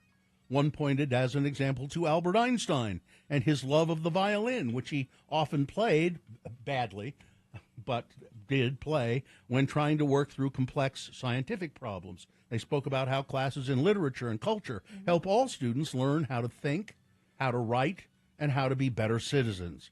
This bill will throttle growth and opportunity for students, said John Meisner, an assistant professor and director of accreditation at Southern Utah University, speaking personally, not on behalf of his school, he said. The near unanimous opposition during public comment, but lawmakers in their infinite wisdom decided to move forward with it anyway. Ooh, I hate this. You know, near unanimous opposition during the public comment. Mm-hmm. Well, that's fine, but we're going to do what we want. Yep. Why don't you not vote for these people? Just stop voting for them. But we have to, Bill. They're Republicans. We have to. Mayor Erin Mendenhall has selected a new person to be chief of police. To replace Police Chief Mike Brown, who is stepping down at the end of the month. Erin Mendenhall kind of said, I would like you to step down, Chief Brown. She kind of forced him out. Mendenhall announced Thursday that she's recommending Brian Redd, head of the State Department of Corrections, to take over the Salt Lake City Police Department. Redd has served in his current role since the mid-2023, overseeing the state's 2 prisons and other correctional centers. City Council still has to approve his appointment. Now, speaking of police and crime and murder, Gina, you have a morsel of? I do. An Indiana husband allegedly killed his wife on Valentine's Day when he stabbed her 40 times after, quote, she just didn't give an S about the Paris-themed evening he'd arranged, according to new court docs. Taylor Myers, accused of killing his wife, Deborah, stabbing her, beating her with a wine bottle. Myers' grand plans for the perfect Valentine's Day stemmed from a growing suspicion in January that his 36-year-old wife was having an affair with a co-worker. In an attempt to turn the tide, he bought her a dress, ordered dinner, had their kids draw pictures of the Eiffel Tower as part of bringing Paris to you for the evening. Oh. Meyer gave his wife a card with a handwritten message inside. The two even danced to their wedding song, he reportedly told police. But in her husband's eyes, Deborah didn't appear impressed or appreciative with all of his efforts. Well, it sounds like he had no choice. The night turned violent when Meyer allegedly attempted to pry the victim's phone out of her hands, which led to a fight. He wrestled the phone away and found the alleged boyfriend's number in the phone, stabbed his wife, and then took a picture of her and sent it to the boyfriend and said, "This is your fault." Well, yeah. Happy Valentine's. Yeah. It's a stunning claim about government waste, but it's not true. Trump and Musk say that the Social Security Administration is sending out fraudulent payments in the names of millions of people listed as 100 years or older who've been dead for years. This is not true. They're obviously fraudulent or incompetent. Millions, Trump said. Millions. Trump said during a news conference, if you take all of these millions of people off of Social Security, all of a sudden we have a very powerful Social Security. Trump echoed Musk, who posted online, having tens of millions of people marked in Social Security as alive when they are definitely dead is a huge problem. Musk is correct that there are many people erroneously classified as among the living by the Social Security Administration. Sure. Nearly 19 million people aged 100 or older are still listed as alive, including about 11 million born in 1899 or earlier, who had not been removed from the books, according to a 2023 report. The report discovered just 44,000 centenarians actually got some money from the agency. It's unclear how many of those checks went to living recipients, but the number is about half of all Americans alive who've reached triple digits. The report said almost none of the people likely dead but still on Social Security rolls have actually had any payments sent out in their names. Multiple audits over the years have faulted Social Security for not doing a better job of updating their records, but payments don't go out. He said people in the system, if they're age of 150 years old, they're not going to send them a check. No. They say you're 100. So this is a bookkeeping issue that's, okay, yeah, we need to tidy that up. Social Security automatically cuts off benefits for anyone recorded as 115 years of age or older. See? And automatically. And Donald Trump was saying there's 150 years old, 200-year-old people on the... No, not happening. Nope. Let's see. Kash Patel was confirmed to lead the FBI. Good luck. And one of the first things he said is, "We're going to just you be on your best behavior. We're going to start going after people who lie in the media. We're lying in the media. Well, and he'd be able to spot them. Yeah. He's the one who sells the magic pills. The magic Yeah. pill? Yeah. Look up Cash Patel magic pill. Yeah, it's a pill that will cure all kinds of things, including COVID and AIDS. I think. And if the shedders, remember the shedders? You know, if you were vaccinated and you would shed on people, is what they told people. Yeah. Well, Cash has a pill that will take care of that. Yeah, he's. Oh, my God. Yeah. Yeah. Oh, vaccine reversal pills. Vaccine reversal pills. He sells these. That's your FBI director now. Okay. I'm trying to be okay. No. No, you can't be. This We makes tried it to so warn you. All right. You know, is the building on fire? Somebody ought to warn me if it is. All right, that's weather traffic. Well, that's something to look forward to. The building being on fire? No, Yeah. weather. We'll have a nice weekend. It warms up a little bit. We're done with that big, although that storm, much needed, and I'm happy that it snowed all day yesterday. This weekend, though, looks sunny and warming up. 39 today, 44 tomorrow, 49 Sunday. We'll be up 55 by Monday. Next chance of showers looks like Tuesday. Let's see, traffic. We have crash northbound I-15. This is in Lehigh at milepost 280. We have a crash northbound I-15 200 north SR 273. This is Davis County. We have a crash southbound I-15 Park Lane in Davis County. And southbound I-15 at the I-15 215 junction.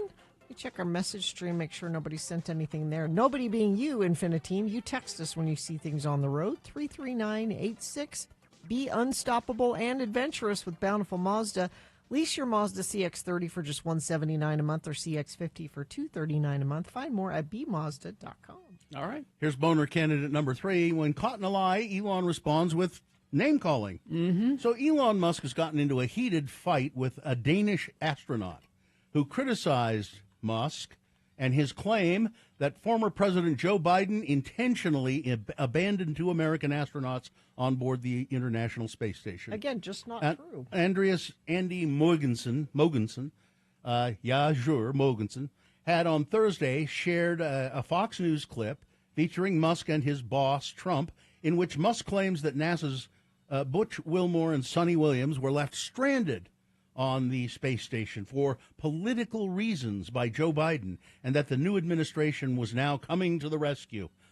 Now, here's what the Danish astronaut said. This is such a lie from someone who complains about the lack of honesty from the mainstream media.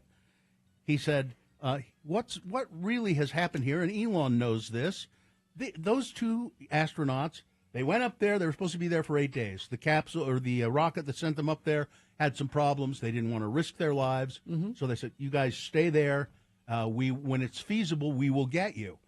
They were going to get them in, I forget what it was, June. A SpaceX capsule, a Musk rocket was going to go up there. It was supposed to have 4 people on board. They sent it up with just 2 people, and they were going to get on and go back. Mm-hmm. But then they realized, wait a minute, we still need 2 people to fill in here on the space station. Mm-hmm. Because it takes that many people to kind of just keep things running. Yeah. So they said to Butch and Sonny, can you wait a little longer? Stay there for until September. And they said, oh, okay. Oh, yeah, it's our duty. It's our job. We'll do that. There's nothing we'll stay till political September. about any of this. No. Wilmore and Williams are up there. They knew they were going to be there. And if this were true, and Elon Musk said we could, Joe Biden could have gone to get them at any time, but we're going to go get them now, then why aren't you? Why haven't you sent a rocket up there on January 20th when Trump was inaugurated? Why didn't you send a rocket up there that day to get him? Yeah, none of this is political. It's not. So he's just making it up. Yeah. And then when he's called on it by this Danish astronaut, he said, "You are full retard." That was his argument. Yeah. You're full retard. Yeah. And now Musk just wants to bring down the space station. He just says, we'll just bring it down now. Forget it. Just destroy it. Mm-hmm. Yeah. Let's review the first 2 and vote. Boner candidate number 1. I don't know about you, but when I see people in shackles, I get a warm, tingly feeling. This is the White House releasing video of immigrants being in shackles, being put on a deportation flight. Jingling handcuffs and chains and so forth, and they say they title it ASMR, It gives you a warm and tingly feeling, doesn't it? Boner candidate number 2. It's not our problem, lady. You got 2 kids somewhere. It's too bad we're deporting you to Mexico. And boner candidate number 3. When caught in a lie, Elon resorts to name call. All right. I'm glad I don't have to decide who the boner is. That's your job. 1, 2, or 3. Remember your candidate number, the one that you think should win, the one that you think is the worst out of these 3 candidates. Which one should be boner of the day? Put that single digit, 1, 2, or 3, in the message of a text, and then text that to 33986. Or call Katie in the producer's booth. She will take your live voice votes at 877-602-9696. Or go online, x96.com. Look for the box. It says Boner of the Day, February 21, 2025. Click and vote. If you don't see that box, refresh your browser. It'll appear. Click and vote. Now, as soon as we award the boner, Jimmy the Wine Guy is here. Jimmy Santangelo. Have another drink with Jimmy. 2 segments today, and we got some stuff to tell you about our little wine party that we're doing coming up at the U. It did sell out, by the way. But don't worry, we're figuring other things out. We're figuring something out for you, so stand by for that. Let's get to voting. Here we go. Boner of the Day.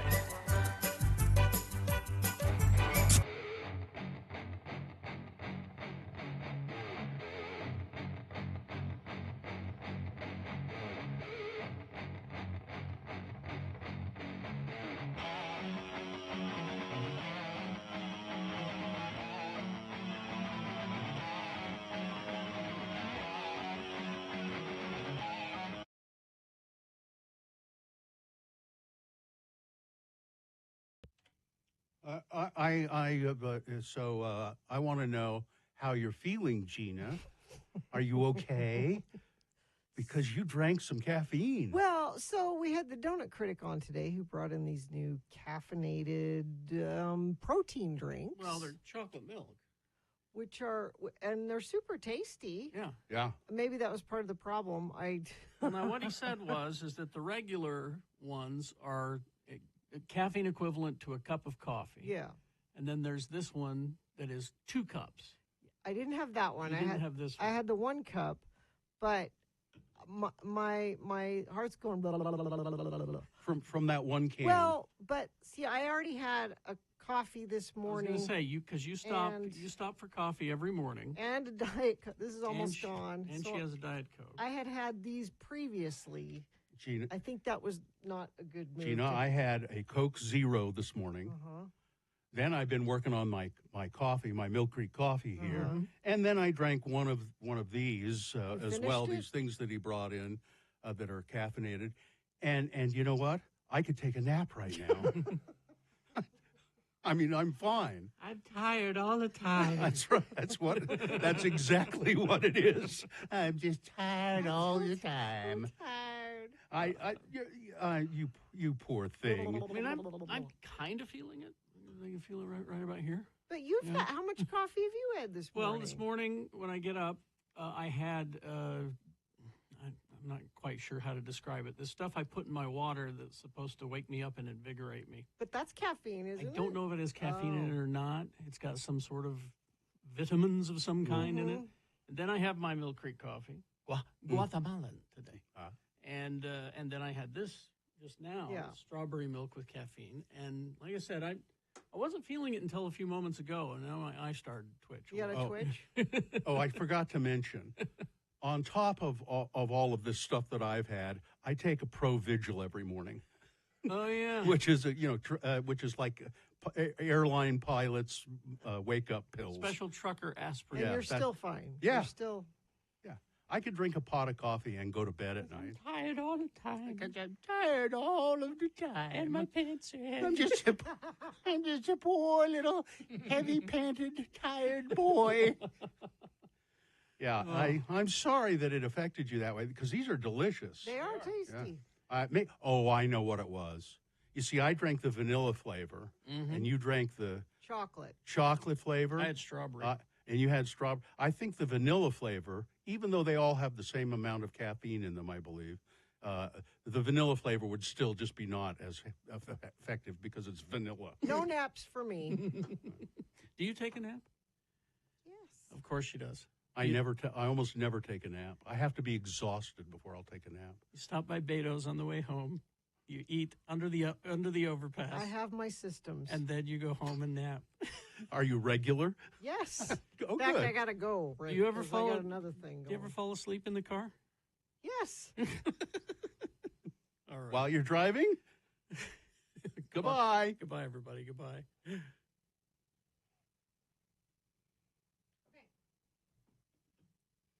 How long was that?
Hard boner of the day. And the boner of the day is brought to you in part by Butter Chicken, except it wasn't chicken, it was tofu. Butter tofu. Well, then it's not. It's just in the same sauce, but instead of pieces of You chicken. could have had chicken. No, there was no chicken in the house. There Oh. was only tofu. You think that just chicken magically appears, Gina? It does. You have to go out and purchase I chicken. guess so, yeah. There was none in the house. And Squatter's Corner Pub, I bet they have some chicken. They're now open at Valley Fair Mall. Corner Pub carries on the tradition of the iconic Squatters downtown, serving lunch and dinner daily with brunch on the weekends and pouring the best local beers. Stop by Squatter's Corner Pub in West Valley today. Well, the voting was very even, as it should have been, because how do you... It's hard to pick. How do you pick? You were going to replace one of those. Yeah. They were all good. I don't know. I don't know. Sometimes I think it's just going... Because so much is happening, Yeah. I almost want to back off some Yeah. of it. Yeah. And just, Yeah. you can't totally ignore it. I'm not suggesting that. But I am suggesting maybe not. I was going to say they'd like you to ignore it. Not wallowing in it. How about that? But at any rate, the voting was quite even. But I think the one that won is the one that should have won. It's the woman being separated from her kids. Yeah. That's just terrible. All right, that's your boner of the day for today, February 21, 2025. Now qualified to be boner of the week. That'll happen at 9:50 this morning when Dave the Flower Guy gets here. He'll just tell us who boner of the week is. Is this a sponsored, Jim? Open your world to a whole new taste with Clearwater Distillery, a distillery that colors outside the lines, producing fearless, innovative spirits such as the Rene Reimagnac, Josephine Eau de Vie, Lorenz sugarcane-based spirit, and Scandalous cinnamon whiskey. The only distillery in Utah County open on Sunday. There he is. Have another drink, it'll make you feel better. Have another Shucka, drink, shucka, it'll shucka. feel all right. If you feel down and you're under the weather, have another drink and you feel all right. Well, here he is. He's the benevolent overlord of the Wine Academy of Utah, Jimmy Santangelo, wineacademyofutah.com. I should point out that Clearwater Distilling, it says that they color outside of the line. There are no crayons in any of their beverages. It's just it's a saying. But look at what we have in our beverage, Bill. Look what you did. What is this? It's got a little umbrella in it. It's not an umbrella. It's a parasol, I'm Gina. sorry. Come on. A little Yeah. parasol. Get with it, Gina. That's how are you supposed to drink the parasol? How does that work? Yeah, you're supposed to. Why is that in there? Drink it. eat it. What? I No, don't know. go ahead. Yeah. Well, It's decorative. It's not functional. It's, okay. yeah. I used to keep these for my Barbies. Oh, yes. Her Barbies were stuff. all alcoholics. They're all drinkers. She had a whole collection of alcoholic Barbies. There you go. See, it You worked got fine. Ken. It worked fine with my big Jim dolls. Okay. That's right. And Kung mine Fu grips. and on the G.I. Joes. mine was delicious. Sean Cassidy. Now we'll not have. We'll not have Even the matches sun. his tie over there. Nice. Ben Kenobi needed this in the desert. Okay. Well, we are featuring our friends at Clearwater Distillery, their Rye Mignac, by their Renee. This is a great. This is a 30-year aged Armagnac, blended with a rye whiskey that they do on site at the distillery, making for their Rye Mignac. Each bottle on the topper has a potential of a gold coin underneath. Oh, yeah. We didn't get that one. We didn't get the gold We didn't coin. get the gold coin. It's still a coin. It's still a coin. And this stuff is great, neat on its own. I've made Manhattans with this. I've made old fashions. I've made all types of styles of beverages. Today, I wanted to blend this with a little pineapple juice, Yum. a little bit of lime. Shook, and here we are. One might argue this is a summertime cocktail, but Yeah. I don't know. I kind of like it all year long. I was going to say. Now, you did something, and I was wondering why you did it. You had lime. You have a little bottle of lime juice. Yeah, Little this- squeeze bottle. Yeah. And you put a couple of drops on your hand, and then Yeah, And I wanted to then make licked it. sure it was sound and not too acidic, and it's really robust. This is from concentrate. We like this at the house. It's just lime juice. Now, it's not that really green, like the green shelled one. That's got too much acidity, and they add. This is literally just lime juice concentrate, and it's good for like 2 or 3 days in the fridge. And I had some on hand, so I thought I'd bring it.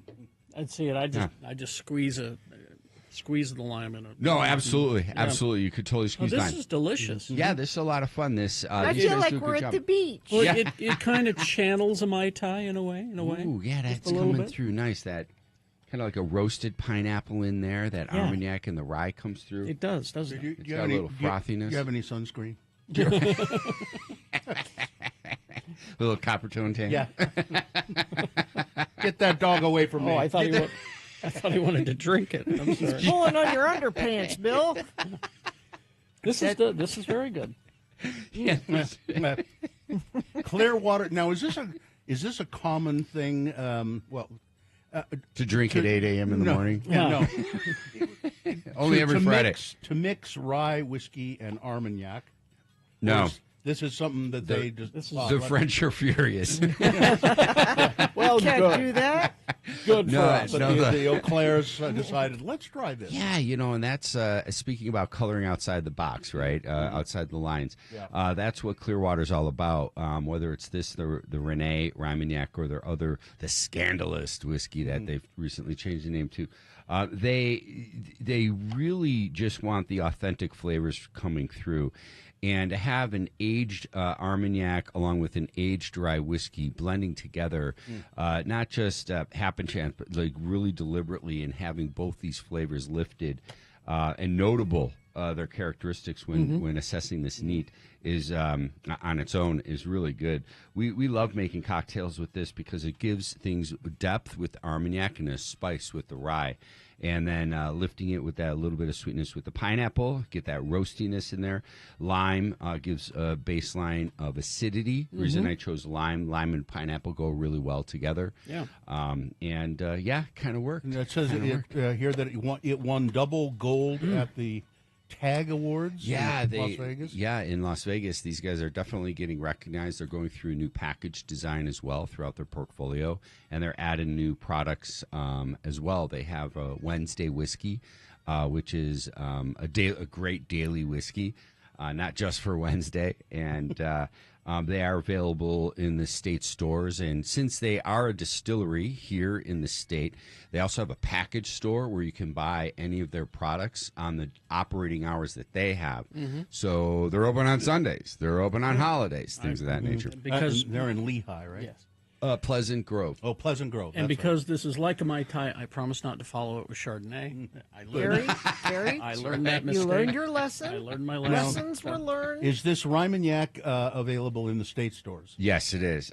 It does have some limited production or availability, but it's widely released. But when I went to go get it, there's only like twosies and threesies available at the stores throughout. Oh, it says it's on sale this month, throughout the month of May. Five off throughout the month of May. Yeah, Sorry. that's a typo. Sorry May? about that. Yeah. That it's $74.99. That it does go on SPA and when it drops $5 to $69. But right now, currently, it's at $75. It is a premium product. It's a premium product. It really- tastes like one. Yeah. And it shows like one. So yeah, It's terrific. All right. Thank you, Jimmy. You got it. In the next segment, we're going to talk about our flights and bites.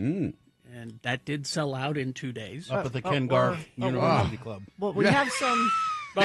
we have some additions. We got something for and new things we can tell you about. Nice. We got something for you coming up. All right, so stand by for that. And we can take your questions. Yes, we by the can. way. 877-602-9696. If you have questions for Jimmy, we can do that then too. All right. Crash northbound I-15, milepost 328. That's 200 north in Davis County. That's the only accident that UDOT's reporting, or that you're reporting. 33986 if you see something. All right. Thank you very much. KXRK Provo. We will take a break. We'll be back more with Jimmy Santangelo, Jimmy the Wine Guy, after these. Zero Res. Okay. Puppy in the house. Yes, puppy in the house, and it's muddy. Yeah. A muddy puppy? A muddy puppy, but maybe you don't have a puppy. Maybe you have dirty, dirty children. Or maybe you wore your shoes in the house That's again. me. I told you to take your shoes That's off. me. And all of these things make your carpets dirty. You need to call Zero Res right now, 866-0-RES, or go to zerores.com. That's how you can get your the special they have now. 3 rooms of carpet clean for just $109. Plus, if you mention X96, you get a hallway cleaned for free. Why call Zero Res? Lots of different reasons. We've all had them at our house. I have them more often than you. You do. Things I like about them, they use patented technology, get your carpets insanely clean without the use of detergents or harsh chemicals, helps them stay cleaner longer while being safe for kids and pets. And unlike traditional cleaners, Zero Res leaves your carpets dry in hours, not days. So call them 866-0-RES or go online at zerores.com. Did you miss out on your favorite?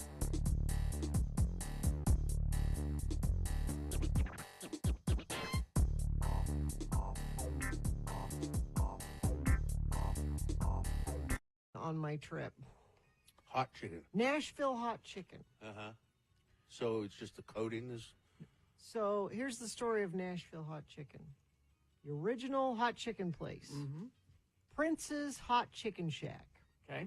Now the story here is Thornton Prince was a womanizer.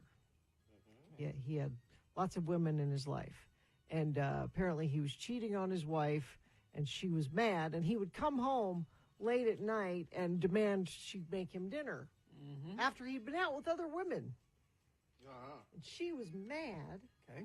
He wanted some chicken, and she said, "I'll show you chicken." And she did so many hot spices in it, she thought that this'll show him. This'll hurt him. He loved it. He loved it. This is great. This is great. And opened Prince's Hot Chicken Shack. Now, the traditional hot chicken is not anything you put on top of it. You put the spices actually in the oil, I guess, that you cook the chicken in. And that's what infuses... Not in the breading. Not in the breading. It's not, but there is breading on it. Yes. It's like it's fried chicken. And it's fantastic.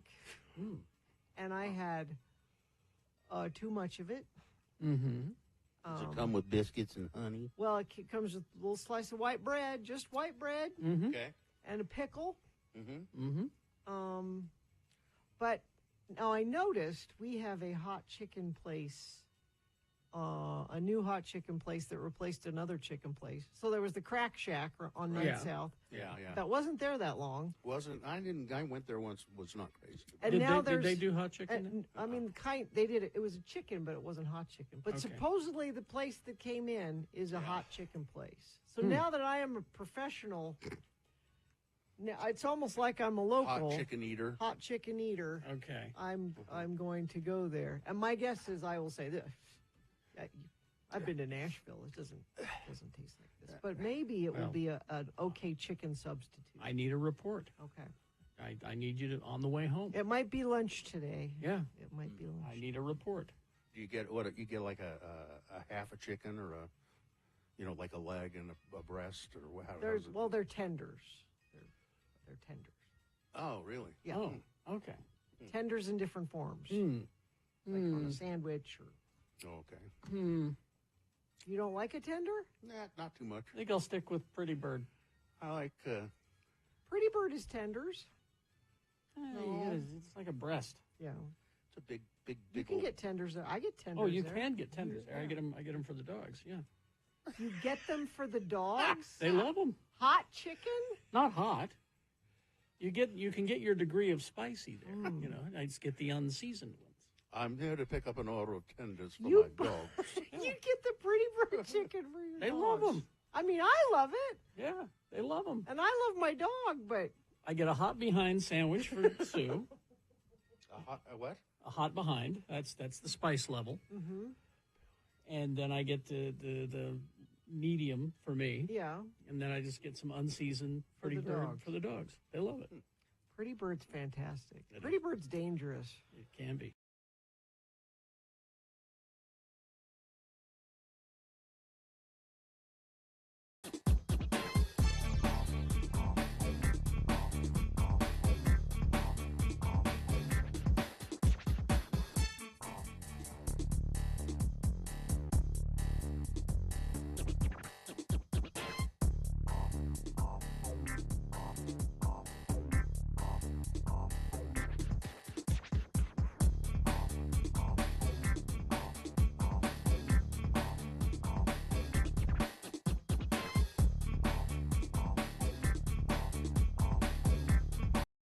Sven and Granite did. Granite? Mm-hmm. Okay. Is that outside of Bedrock? I don't know. Is that- Mr. Slate lived there? Yeah, Is that maybe. a suburb? Sven lives there. That's all I know. In Granite. Okay.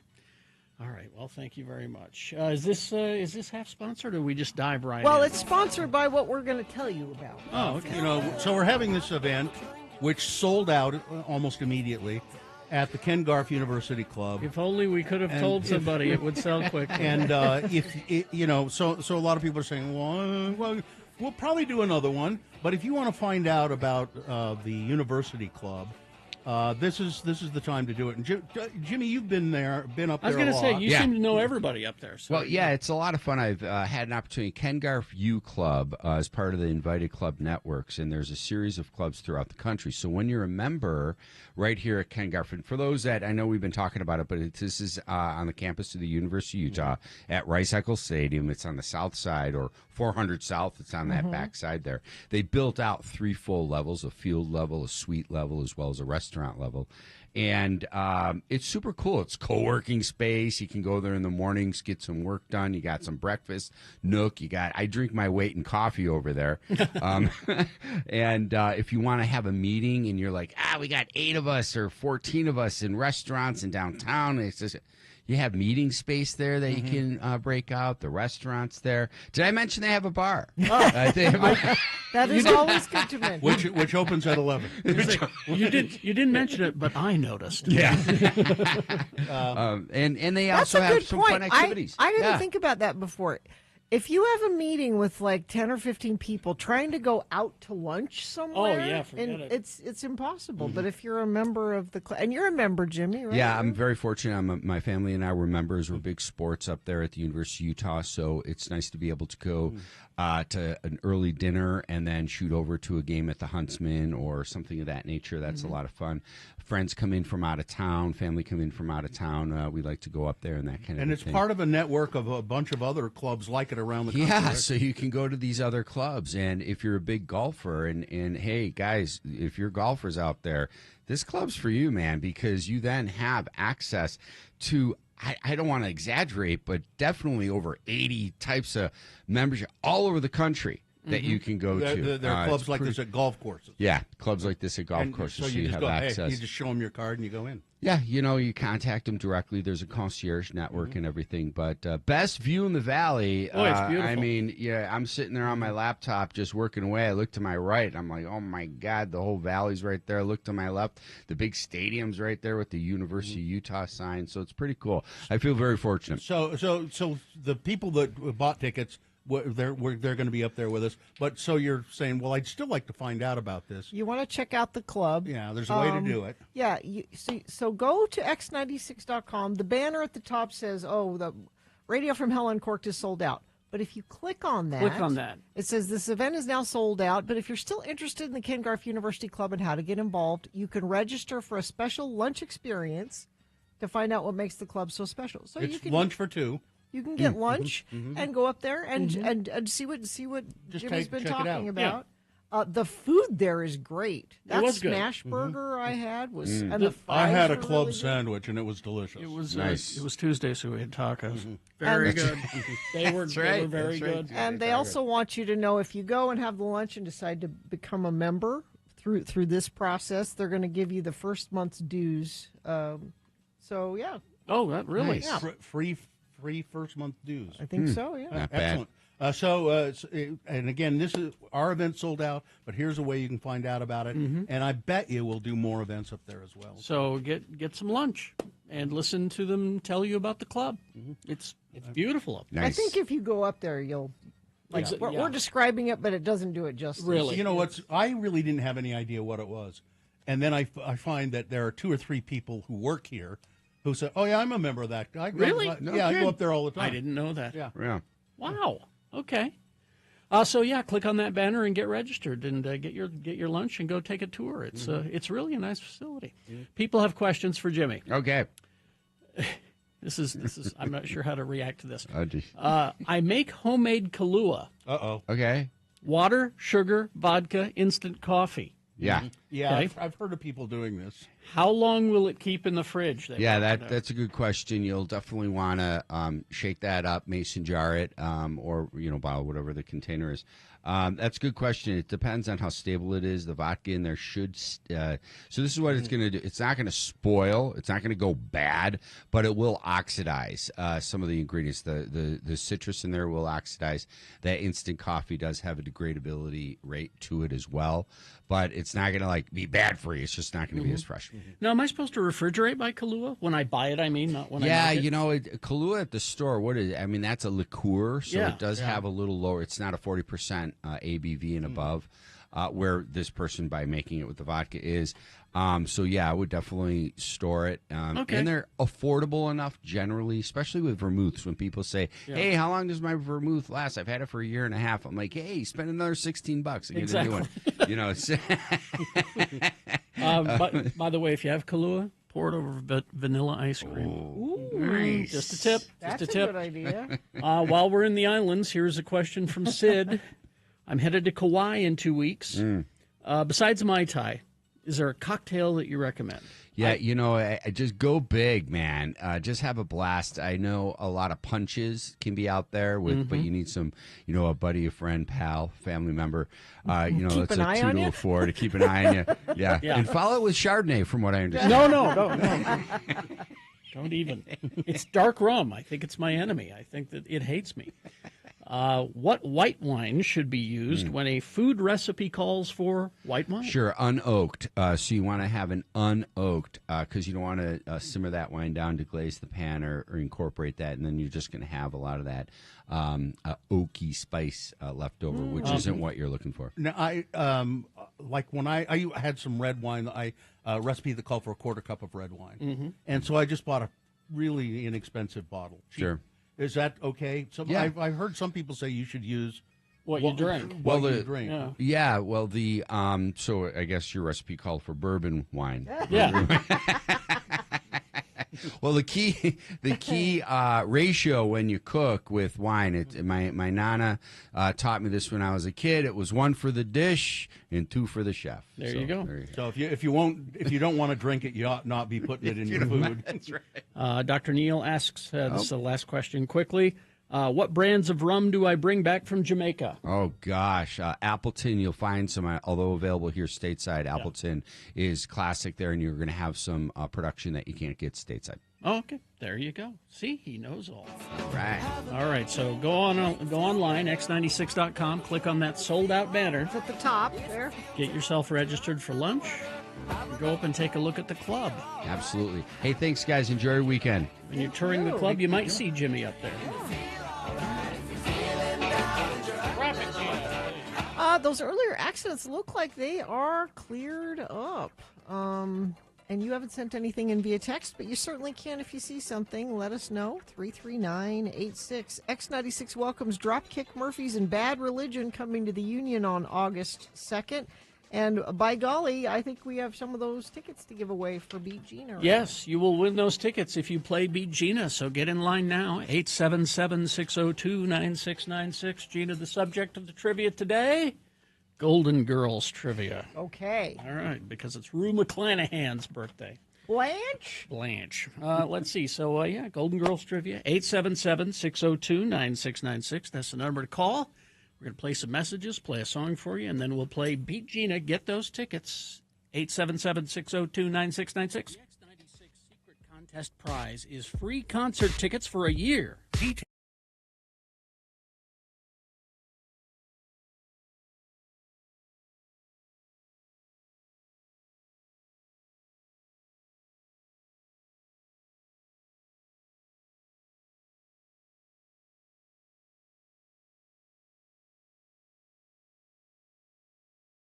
That good-looking Rhett Thomas. Best-looking guy I know. Well, except for Carrie. He used to be on the radio with us. Yep. And checks in with us from time to time. He sends this email of interest, sort of. Hey, friends, you're so good at doing this for babies. Perhaps you could help with a dog. What should we name this guy? We've been fostering him, but we think we'll keep him. That's nice of you, Rhett. Yeah. Ever since you played John Mellencamp to start the show the other day, I want to call him Mellencamp, and we could just call him Mel. He's a blue heeler cattle dog mix. I kind of like the name Blue, especially since he's mostly orange. Or it could be Rusty. Yeah, I think a lot of blue heelers are named Blue. Don't do think that. You, Don't do that. He said, I'm also completely happy with Doggy McDogface. Thanks for letting me listen. Brett. And he sent some pictures of the pup, who looks just like a sweetheart. No, I'm not very good at this. Naming dogs? I'm not either. Because I replied to Rhett with my suggestion. Which was what? I said, he looks kind of like a Dexter to me. Mm-hmm. Not the serial killer, but Dexter Riley, Kurt Russell. Mm-hmm. Look it up. And Rhett replied, sad thing is, that's the only name that I won't use. Oh, no. Dexter was my dog of 13 years who got cancer and died earlier this year. Way to go, Carrie. I'm like, wow, I did not do How well. could you know that? I couldn't know that. There's no way you could know that. So might I suggest then, we stick with the Kurt Russell theme, and we name him Jack, which is Jack Burton, his character in Big Trouble in Little China. How about that? You could do Snake. Snake Plissken. Snake Plissken. Except you have to name I think you'd have to call the dog Snake Plissken. Here, Snake Plissken! You'd have to. I had a dog. I'm not good at naming dogs. I've only had a very few dogs, and when I was in high school, I acquired a dog who I named Fred L. Montmorency. That's not a very good dog name. Look up the name of the dog in that Predator movie, the new one. Oh! Because it looks He kind of looks like that, huh? Predator. I just realized looking at the picture. Oh, yeah. Prey is the movie. That's the same kind of dog. It looks like the same kind of dog. That was a blue heeler. Yeah, Prey was the movie. Let me see. Name. Cujo. Name him Cujo. No. No? Rover. Tippy. Name him Tippy. Shoot, let's see. Dog names are, I think Mellencamp is good, but if you name him Mellencamp, call him Mellencamp. Don't call him Mel. No. I think you call him John Cougar Mellencamp. Yeah. John Cougar Mellencamp, you get into it. I think Mellencamp is good, really, though. Here, Mellencamp. I'm sorry. This was my dog. His name was Tippy. Yeah, see? That's a good dog name. You didn't find the name of the dog in I Frank? can't. I mean, Coco is his real name, but that's not the Coco name. is the real name of the dog. Sorry? Is it Sorry? Sarii? Sorry? I think so. Does that sound right? Yeah, it does. Astro. Yeah, that'd be good. Rook of the Rimp. Rook of the Rimp. Does he talk, Rhett? Does the dog talk in any way? John Cougar Mellencamp. I want the whole thing. Because you do that for a cat. Yeah, Sorry is the dog in phrase. Sorry is not. No. That's not good. Hank. How about Hank? We need Hank Kingsley. Yeah. We need dogs to have more human, like Paul. Just name a dog Paul. Yeah, people names. Yeah, people names. Steve? Yeah. Steve. Hey, Steve. Come here, Steve. Come on. And then, there'd Alan? be people Steve and Alan. There'd be people who would look around, like, what? Why are you calling me? Yeah, I like, Alan! Yeah. Alan! Yeah. Alan! Alan! Alan! We're not helping, Ow! Red, I don't Alan! think. Alan! Alan! Steve! Steve! Steve! Steve! Steve! You at the Steve! park? Steve! Steve! Yeah. Well. All right. But good for you for adopting your foster. That's Scooby. great. Yeah. Arrow. Mel. Pumpkin. These people just texting People just in. texting in. Cutie Patootie. No. Connor. Tanner. Tanner? No. Yeah, You hear those names enough at the park. They're just over at the playground. They're not. Bobby. yeah, Bobby is good for Bobby Hill. Yeah. I like it. Anyway. Dave! Dave! Dave! Dave! Dave! Dave! Dave. Dave. Dave? Dave. Dave. Dave. Dave. Dave. Dave. Dave. Dave. Dave. Dave. Dave. Dave. Dave. Dave. Dave. Rhett, you have to make the dog wear a bandana, too. My assistant, Dave, right? Somebody says, consider the route I went and chose an 80s film villain. My current dog is Hans Gruber. I love that. Gruber. I love that. Oh, here we go. Dog Cougar Mellencamp. Thank you, Texter. All right. That was not helpful at all. No, sorry.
Sorry. All right. Is he all right? Yeah, okay. I think so. Because on this day, in 1989, Fine Young Cannibals released their second studio album, The Raw and the Cooked, featuring singles She Drives Me Crazy, which you've heard a million times, Don't Look Back, I'm Not the Man I Used to Be, I'm Not Satisfied, and that song, of course, Good God. I'm glad you picked that one. That's been a What while was since that I've guy? heard What was that that. singer's name? Roland Gift. Yeah, I wonder what's become of Roland Gift. He's still handsome somewhere. I'll bet. I'm just being handsome. I'm just sitting over here being handsome. That's what he does best. Is this a sponsored feature, Gina? X96 welcomes Dropkick Murphys and Bad Religion coming to the Union on August 2nd. Ticket links at x96.com. Well, here we are once again to convince you with all of the professional sales pitching we can muster to enjoy, I know that's a strong word, perhaps tolerate our game show, Beat Gina. I'm announcer Johnny Ola, and somehow we do have sponsors. Beat Gina is brought to you in part today by Topps Pepsin Chewing Gum. Topps Pepsin, it's refreshing. And by Viceroy Filter Tip Cigarettes. Ask your dentist about the right cigarette for you, and he'll recommend Viceroy, the cigarette that filters the smoke. Well. And by Sunlight Soap. Guaranteed perfectly pure, genuine, and free from adulteration. All dealers are authorized to return purchase money to anyone finding cause for complaint. A $100 reward will be given to any person who can prove that this soap manufactured by Lever Brothers contains any form of adulteration whatsoever or contains any injurious chemicals. Bold statement. Sunlight Soap. Less labor and greater comfort. All right. And speaking of less labor, but oh, such great comfort, here he is, your host, Kerry Jackson. Thank you, Johnny Ola. You're welcome. Viceroy cigarettes. Viceroy. All right. They're filter tipped. Filter tipped. Yeah, it makes it safe as hell, doesn't it? It filters the smoke. Yeah. The randomizer has picked a contestant, Gina. You'll be going against Doug today. Are you okay, all Johnny? right, Johnny? Sorry, we'll just put this Viceroy out. Doug, are you there? Good morning. Yes, thanks for letting me play. All right, Doug, let's toss a coin to see who goes first. It will give you the advantage in the game if you call it correctly, heads or tails. Tails, please. All right, let's see what happens. It is heads. Terribly sorry. One you step lost. further away from getting these tickets to see Dropkick Murphys and Bad Religion. And well, I mean, you're already at a disadvantage, Doug. What if you manage to beat Gina? You get those tickets. But if she beats you, what are you prepared to do in her name? I will donate $100 regardless to Planned Parenthood. Oh, lovely. Very nice. Thank you for There that. we go. All right, Gina, the first question is for you to answer exclusively. Multiple choice, pop culture trivia. If you get it correct, you get the point. If not, Doug has been paying attention, and he may just answer. He may just answer it correctly and steal the point away from you. He might. We'll go back and forth till one of you gets 3 points. First question for Gina. Gina, who was found asleep in all sorts of places on the set of Golden Girls? Did I say this was Golden Girls trivia? Yes. All right. Asleep in all sorts of places. Yes. Okay. Who was found asleep in all sorts of places on the set of Golden Girls? Okay. Was it one, Garfield the cat? He, and I can't emphasize this enough, hates Mondays. I have heard that about Garfield. 2, Princess Aurora. 3, Betty White. Or 4, Rue McClanahan. Which one strikes you as a sleeper? I think Rue is a napper. You think Rue's a napper? Yeah. You are correct. Yes, that's a point for Gina. And that's A napper knows another napper. That's what I'm saying. napper. Yeah. Respects. Yeah. Especially a child or kidnapper. Exactly. These questions because it is Rue McClanahan's birthday. All right. Doug, second question. Yes. Who did B. Arthur not get along with throughout the series? I can't imagine there was anyone. But it's true. I would have said everyone. She did not get along with this person Okay. throughout the series. Was it 1, Betty White? Was it 2, Rue McClanahan? Was it 3, Gladys Kravitz, who lives across the street? Or was it 4, Harry Bentley, the eccentric British neighbor next door? I would say Betty White because that seems least likely. That is correct. Okay. Solid logic happening Point there. for point. Yeah. It's tied. Now we go back to Gina. Gina, Yes. according to Sophia, the character of Sophia, Yes. What did her last name Petrillo mean? Okay.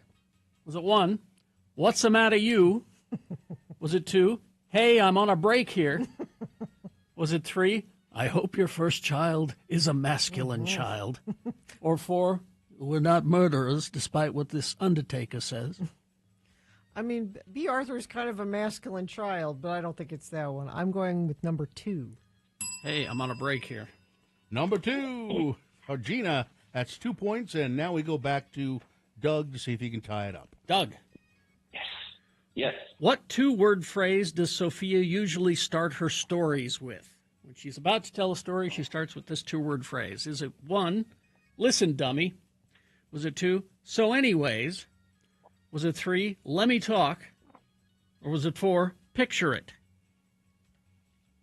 I will say C. Let me talk? No, terribly Yes. sorry. Gina, you could win. Listen, dummy. I wish. No? No, it's picture it. Oh.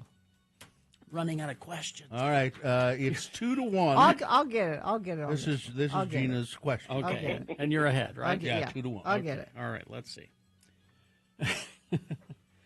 What TV show was a spin-off of and not starring the Golden Girls?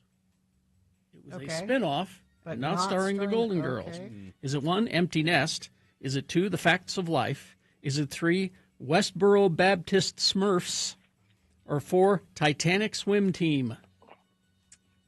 Empty Nest. Empty Nest is And correct. Gina wins the game. I have no remembrance of that. Apparently, the characters from Empty Nest appeared on the show, and then they gave them their own show. All right. Sorry, Doug.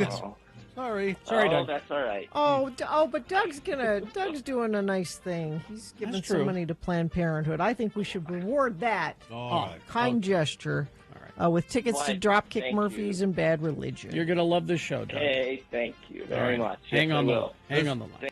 So now I got to go fire up a Viceroy. All right. Apparently, Empty Nest with the dog. I don't know what that means. Anyway, we'll look it up and see.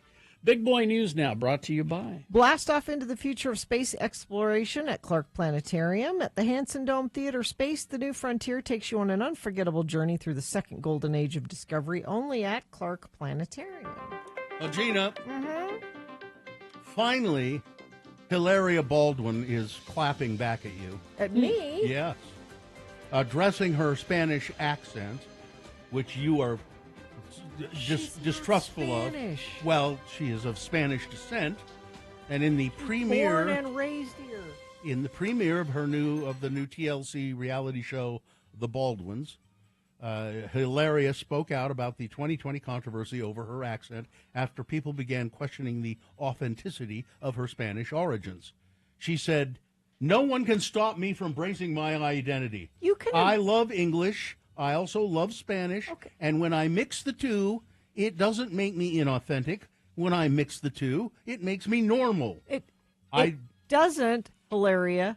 But what it does is, you've all seen the video where she's pretends she doesn't know the English word for something. How do you say window? She does Or that? something? Yes. I'd be That's lying not if the same thing as embracing your heritage. I'd be lying if I said that the controversy didn't make me sad, and it didn't hurt, and it didn't put me in dark places. But it was my family, my friends, my community who speak multiple languages, who have belonged to multiple places, and realize that we are a mix of all these different things, and that's going to have an impact on how we sound and an impact on how we articulate things and the words that we choose and our mannerisms, she said. Yeah, It's but- normal. I agree with all of that, but you are lying when you said, how do you say, and it was something like window or pot, or it was like she's forgotten the English word for something because she's so Spanish. It made me think of, though, a lot of times when I've been around people who have an accent, I start unconsciously. When we went to England, yeah, for days after we got home, it was You just had an like accent? I was doing it, and people were like, "Would you stop?"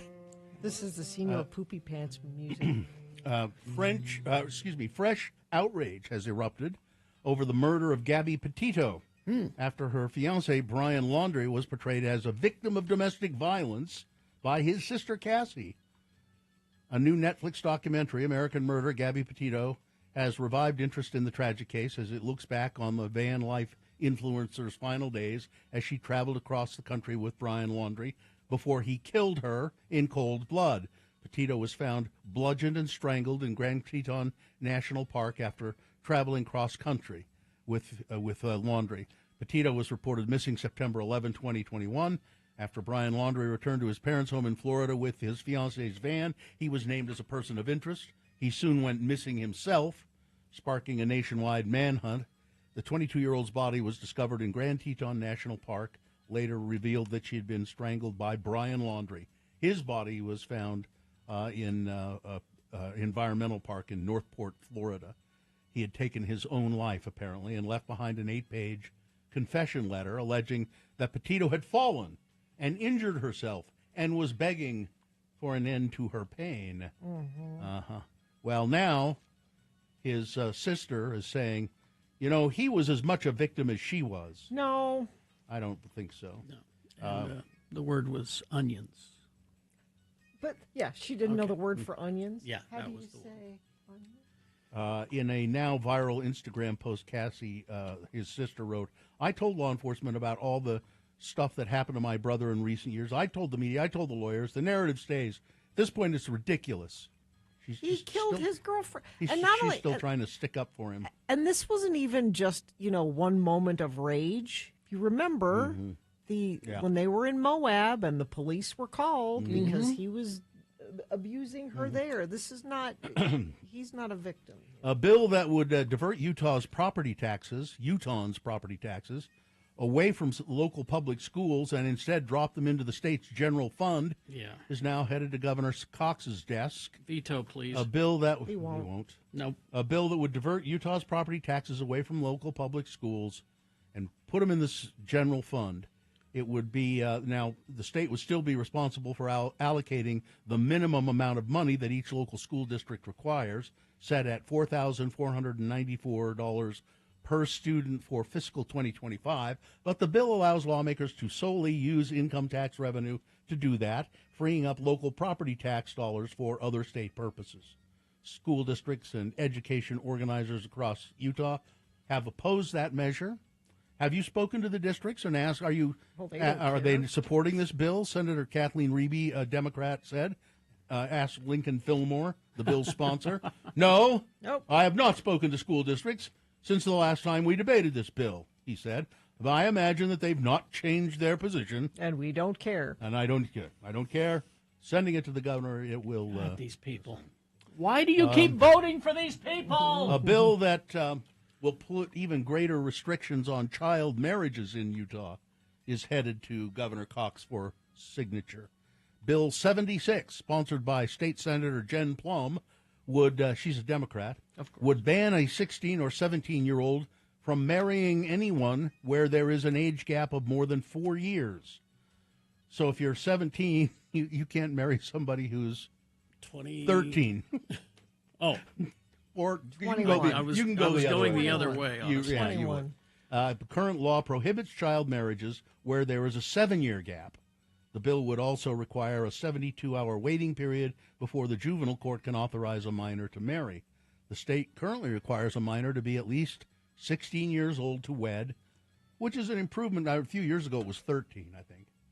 And have signed consent from a parent or legal guardian, as well as authorization from juvenile court. Both the Utah House and Senate passed the bill, and now it awaits the governor's signature. 28 marriage licenses have been issued to minors in Utah County since 2019. Salt Lake County has issued 7 licenses in the same period.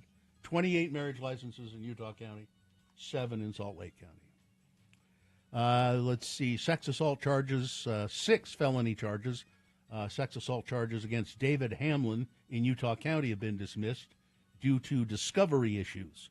Hamlin was accused of sexual assault against a girl who was 6 or 7 years old in the mid-'80s. Investigators said the girl and her family lived in Hamlin's neighborhood. Defense attorney said they weren't given access to a key piece of evidence, an interview with the alleged victim, and they've asked the judge to set an evidentiary hearing. So they've dropped some of the charges. He's still in trouble. He still has charges against him. And I guess we're at the end, huh? Yeah. Okay. Yes, Hilaria Baldwin, born in Boston. Yeah. Yeah, her name is You know Hillary. the word for Yeah, onions, Hillary. Hilaria. And You it's can- onions. Well, maybe she forgot. Also, Lincoln Fillmore, owner of charter schools destroying public education, eh? Yeah. No conflict of interest there, is there? Nope. Sports weather traffic. Canada defeated the U.S. in the nation's face-off. This is the hockey in overtime. So there's that, and there was much booing. So we're back to regular hockey play tomorrow. Utah and the Kings at 7:00. The Jazz also back in regular season action against the Oklahoma City Thunder. They are home at 7:30 tonight. Real Salt Lake, yes. I'm always surprised this time of year when it's still snowing and soccer is happening. They play San Jose tomorrow at 8:30. Weather, 31 right now, going to get up to a high of 39. Tomorrow, 44. Sunday, 49. Monday, 55. So we just warm up as the weekend goes on. Next chance for a storm looks like Tuesday, but that's just a slight chance of rain. Weather, traffic. Let's see if anything new has happened here. Let's see. Traction law update. Traction law lifted for both Big and Little Cottonwood Canyons. It is slushy there, though, they're saying. So if you're headed up to take advantage of all that snow we got yesterday, just be aware of that. Want to enjoy some great live blues music in one of Salt Lake's coolest venues? Don't miss Ronnie Baker Brooks with Super Bubble this Saturday, February 22nd at the Commonwealth Room. Get tickets and the full lineup at thestateroompresents.com. All right. Thank you very much. We will take a break. We will be back after these. Stand.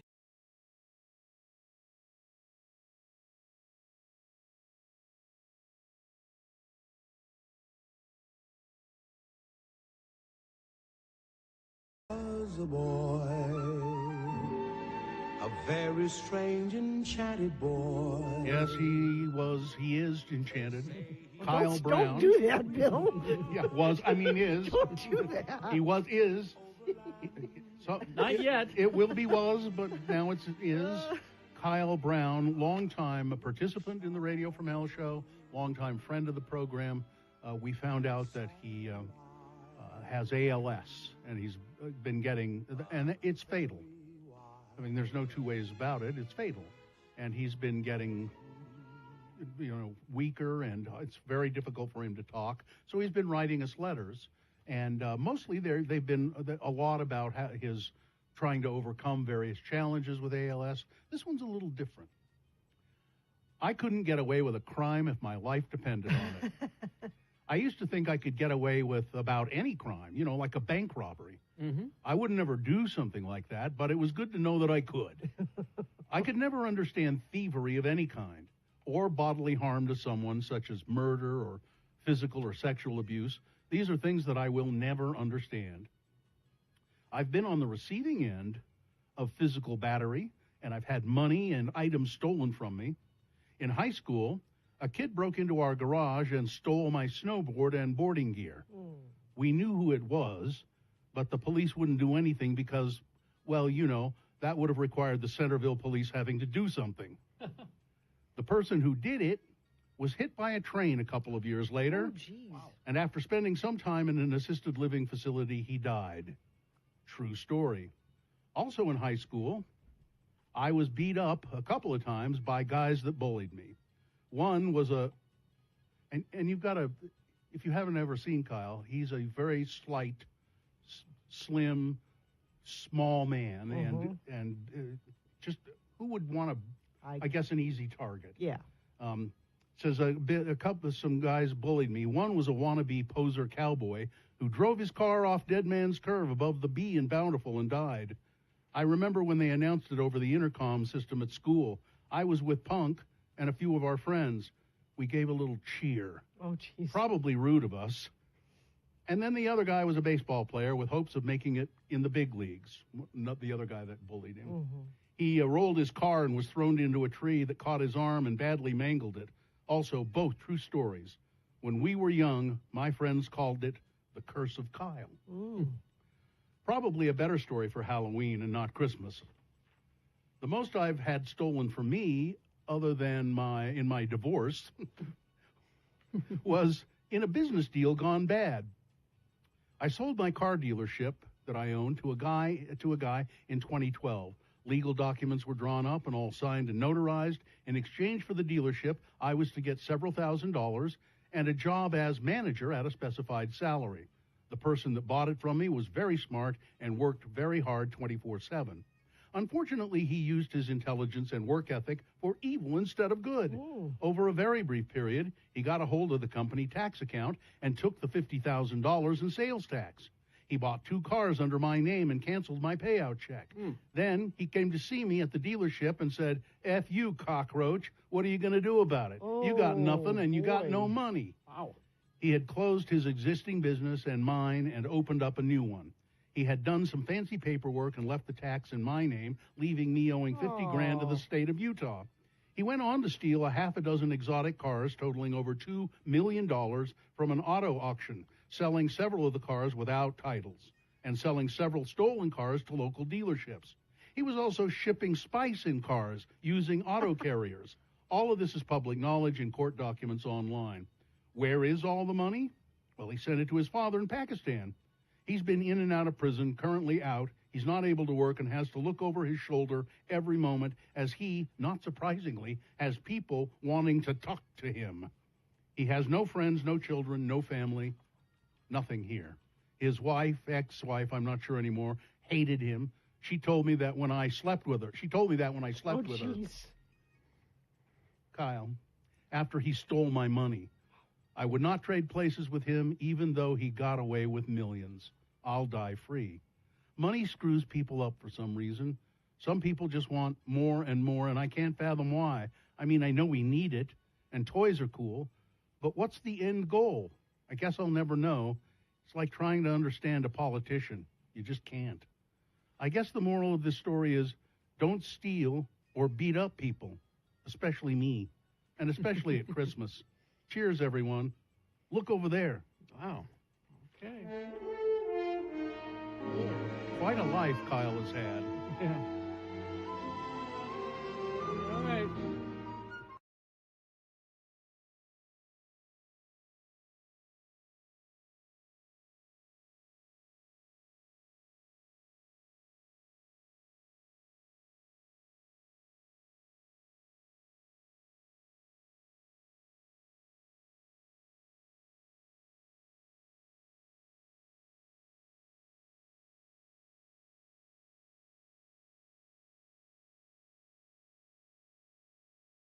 All right, 8:47 right now. Gina claims she has a list.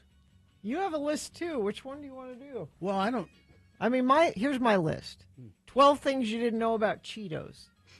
Wow. How could I possibly find anything political about that? I haven't gone all the way through the list. There might be something in there. I've got 77 facts that blew our minds in 2024 from the Atlantic magazine. Oh, from the Atlantic? Yeah. I might be able to find something political there. Okay. Yeah. I don't want to shame anyone. Actually, they're looking through it. There are really no political. There isn't? No. Nothing. I mean, you can make anything political. Here. I can. Let's do the Cheetos list. I'll make it political. Come on. Okay. The original mascot? Not Chester Cheetah. Not Chester Cheetah, no. Yeah, okay, go ahead. Tell us who it was. Before Chester Cheetah graced our grocery store snack aisles, the first face of Cheetos was a mouse. Of course. The Cheetos mouse rode a motorcycle, took over Rome as Julius Caesar. Julius Caesar, I remember this. You want to know why he's not there anymore? Why? DEI. That's why. DEI. I remember Julius Caesar. You remember Julius Yeah, I do Caesar? too. Yeah. Oh, man, I forgot all about him until you... I prefer Julius Caesar to Chester Cheeto. One bag contains a greater serving than what is stated on the label. Well, yes, of course. After a detailed, thorough investigation, it was discovered that there are actually more in the bag than what is indicated on the nutrition label. One large bag of Cheetos lists the contents as 189 chips. After testing various bags, It's actually around 237. That you know why? You know why that Why? happened? That was one of Trump's campaign promises. I will make sure there are extra Cheetos. Google image Julius Cheeser, and you'll see that he is a better mascot Yeah, than he's Chester much better. Cheetah. Much better. Let's see. Other countries sell unique flavors of Cheetos, including Pepsi Cheetos, ketchup Cheetos. Yeah. Hold it. Pepsi Cheetos? I've had ketchup Because Cheetos ketchup somewhere. Cheetos, Kinda okay, makes I can sense. see that. But Pepsi Cheetos? This one sounds really gross. Strawberry yogurt Cheetos. Well, let's see, cheese and strawberry. No? No. That's it. Listen, we're not going to let foreign governments impose their will on us with ruining Cheetos. It's just regular Cheetos. It takes 5,000 cows to produce a year's supply of Cheetos. Oh, sure. In the old days, it did, but now we're going to do it with less cows, fewer cows. 10 million pounds of cheddar cheese to manufacture a 1-year supply of Cheetos. See, here's what I'm learning, that they use actual cheese to make Cheetos. Yeah. How many pounds of cheese do you think it goes to Donald Trump's skin color? That's all it is. New York City once had a pop-up restaurant with an all-Cheeto menu. You know, I'm seeing recipes more and more these days that say to use Cheetos as ingredients. Yeah. They had flamin' hot cheddar mac and cheese, perfectly fried green tomatoes breaded in white cheddar Cheetos. Yeah. The world's largest Cheeto resides proudly in Iowa. A giant Cheeto, initially discovered in Hawaii, about the size of a small lemon, rests gently upon a velvet pillow at a restaurant in Angola, Iowa. We're bringing a much larger Cheeto. We're bringing that to New York at the Trump Tower. It'll be called the Trump Cheeto. The Cheeto was originally put up for auction, receiving offers of up to $1 million, but the founder said, no, this Cheeto is not for sale. Do they say where they got it? I mean, It just somebody just made in a bag in Hawaii, I guess. You know, the chat room keeps sending me pictures of Julius Cheeser. And I'm here to tell you we need to get some sort of You want a write-in campaign? a write-in campaign, some sort of petition. He was better. To fire Chester Cheetah. Maybe Doge could do that. Oh, there I go. Sorry. Cheetos have been proven addictive. Yeah. Proven addictive.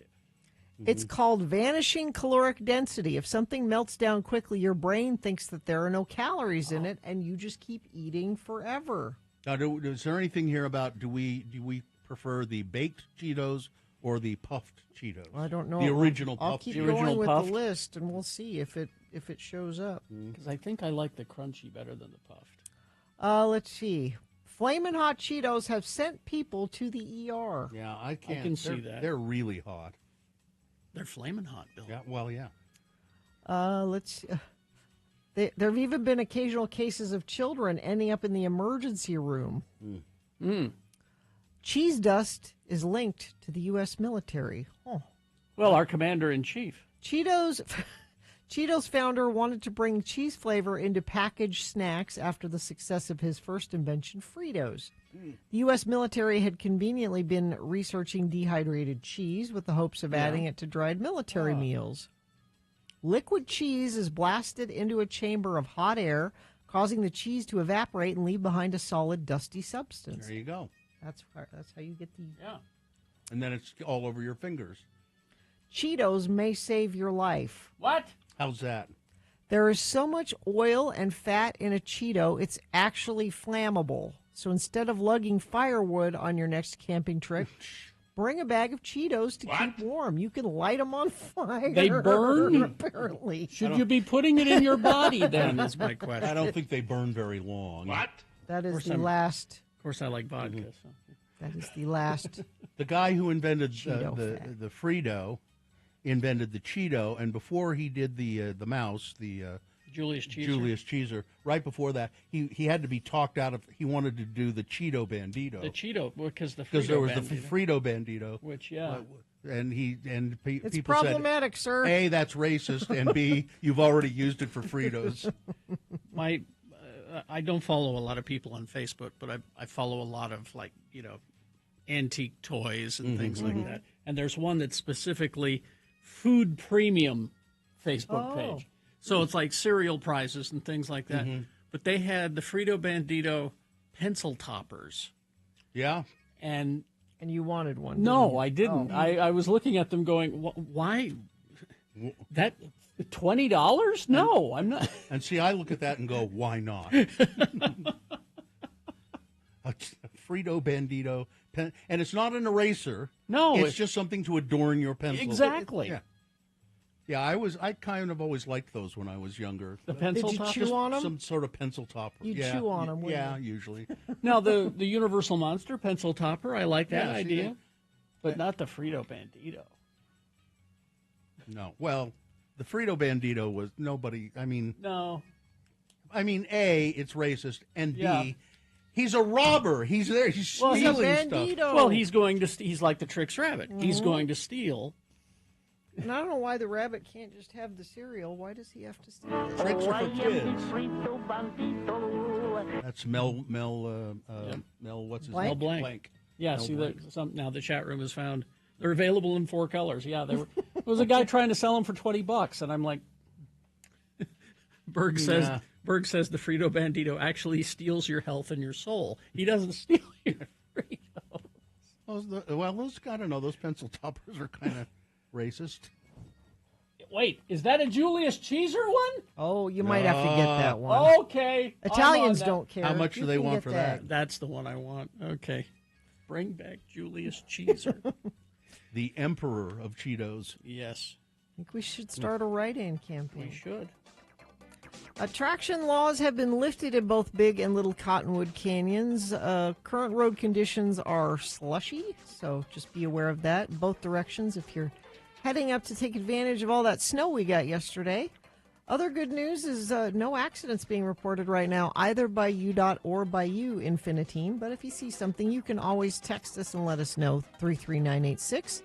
Haster Games for board games, Magic the Gathering, Pokemon, miniatures, dice, paints, and more. Haster Games, 6831 South State, or hastergames.com. All right, so we're going to take a break. We'll be back after these messages with, it's the Boner Recap game. Easy to play, easy to win. If you were listening, that is, this morning, you know who won the Boner. If you weren't listening, definitely cheat today because it was a very close race. Go to x96.com, click on the box that says Boners, February 21, 2025. It'll say winner next to the candidate that won. And what is our prize for the Boner Recap? It is a 4-pack of tickets to Disney on Ice Magic in the Stars, March 6th through the 9th at the Delta Center. Disney on Ice tickets. All you got to do is tell us who won the Boner this morning. Yeah.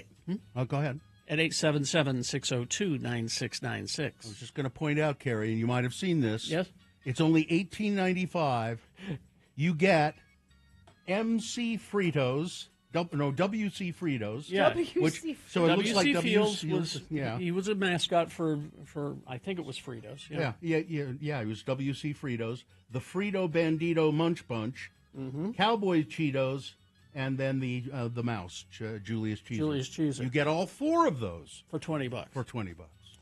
No, I'm trying to buy Freakies instead. I'm sorry. Okay. I'm not interested in those. Freakies are expensive. Do they make them anymore? Or No, these classic? no. These are like on somebody's shelf. No, the cereal was on the shelf for 2 years was all. So you wouldn't eat it. You just want a box of it. I want the toys. Oh, the little they would give you the plastic Freakies that came in. Anyway, those are expensive. All right. We will take a break. We'll be back with the Boner Recap game after these. 877-602-9696, KXRK Provo. Thank you. Need some geek news?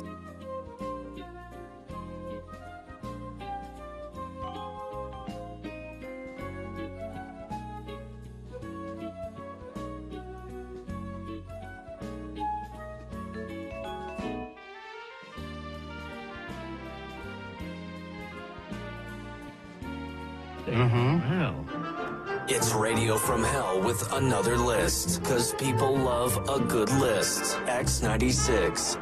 I don't know why they asked this question specifically, but it's kind of interesting. It's a poll of 2,000 U.S. adults with streaming subscriptions, and they were asked, what is your favorite on-screen friendship On TV. This is on TV. Okay. Friendship. Mm-hmm. And what is your favorite on-screen family, television family? So the best on-screen friends, there's two people Okay. in each group. Now, some of these I don't know. This is 2,000 Americans, people who watch a lot of TV. Olivia Benson and Elliot Stabler. Well, that's your Grey's Anatomy. Grey's No, Anatomy? no. No. That's Stabler is. not Grey's Anatomy. This is a show I do not watch at all. What is it? Law and Order Law and SVU. Order, I've never seen it. so- Special Victims Unit.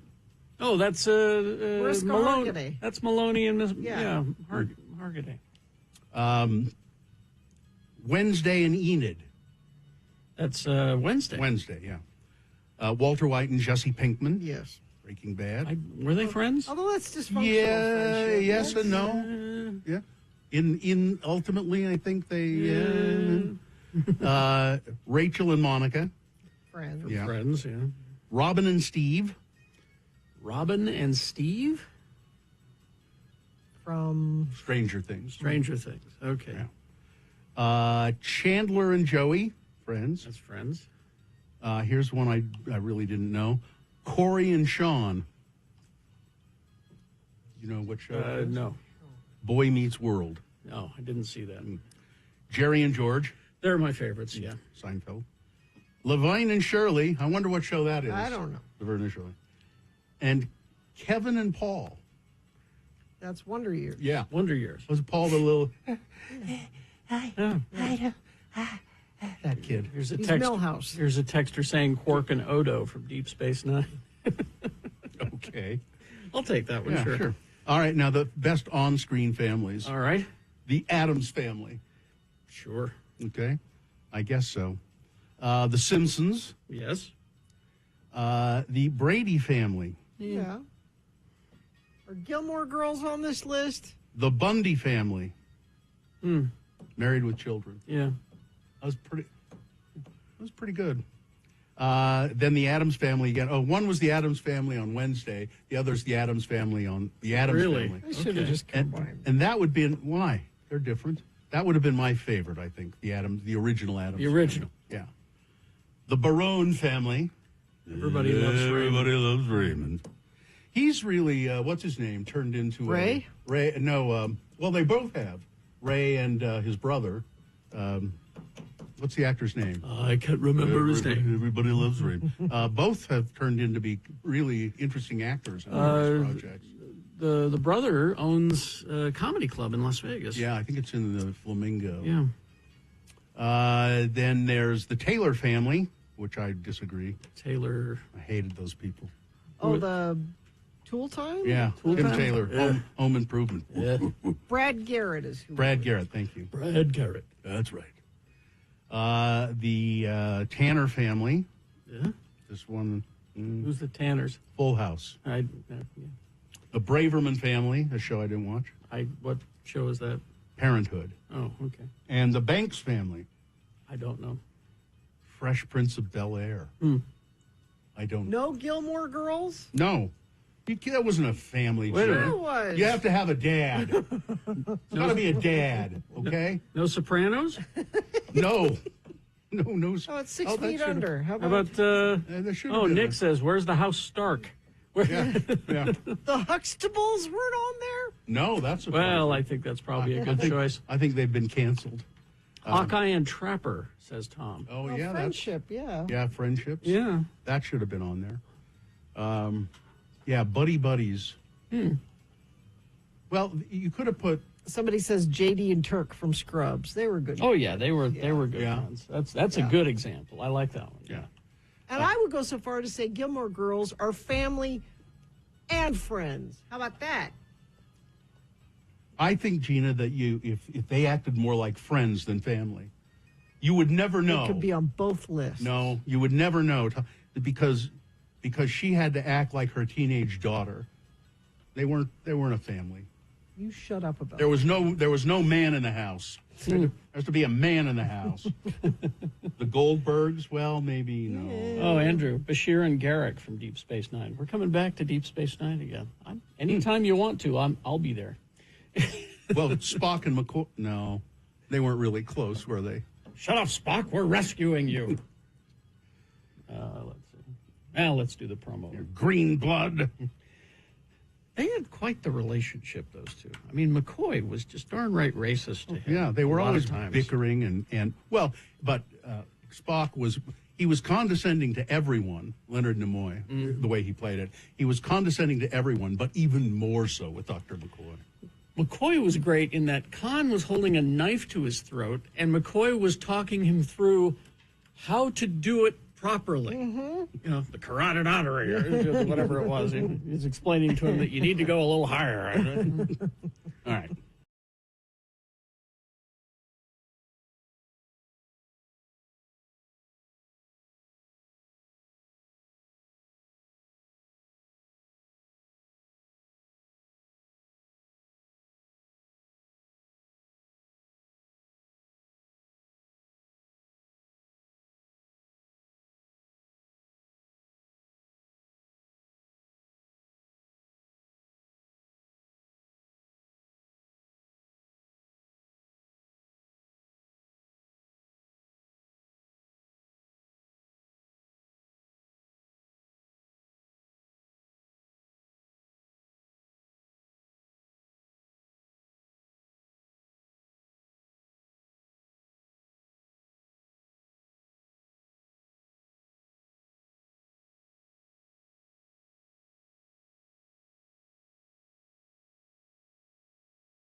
In Taylorsville. Uh-huh. That's what it says here. Taylorsville. Is he knew that it's Ian Brown's birthday today.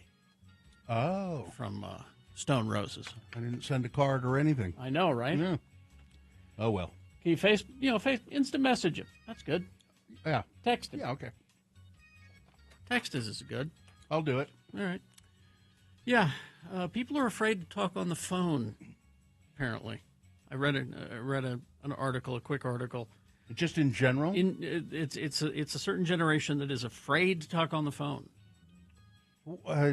For what reason? Because they haven't done it, and they're afraid to use it. Texting, they seem to be fine with, but they're afraid to talk on the phone. Yeah.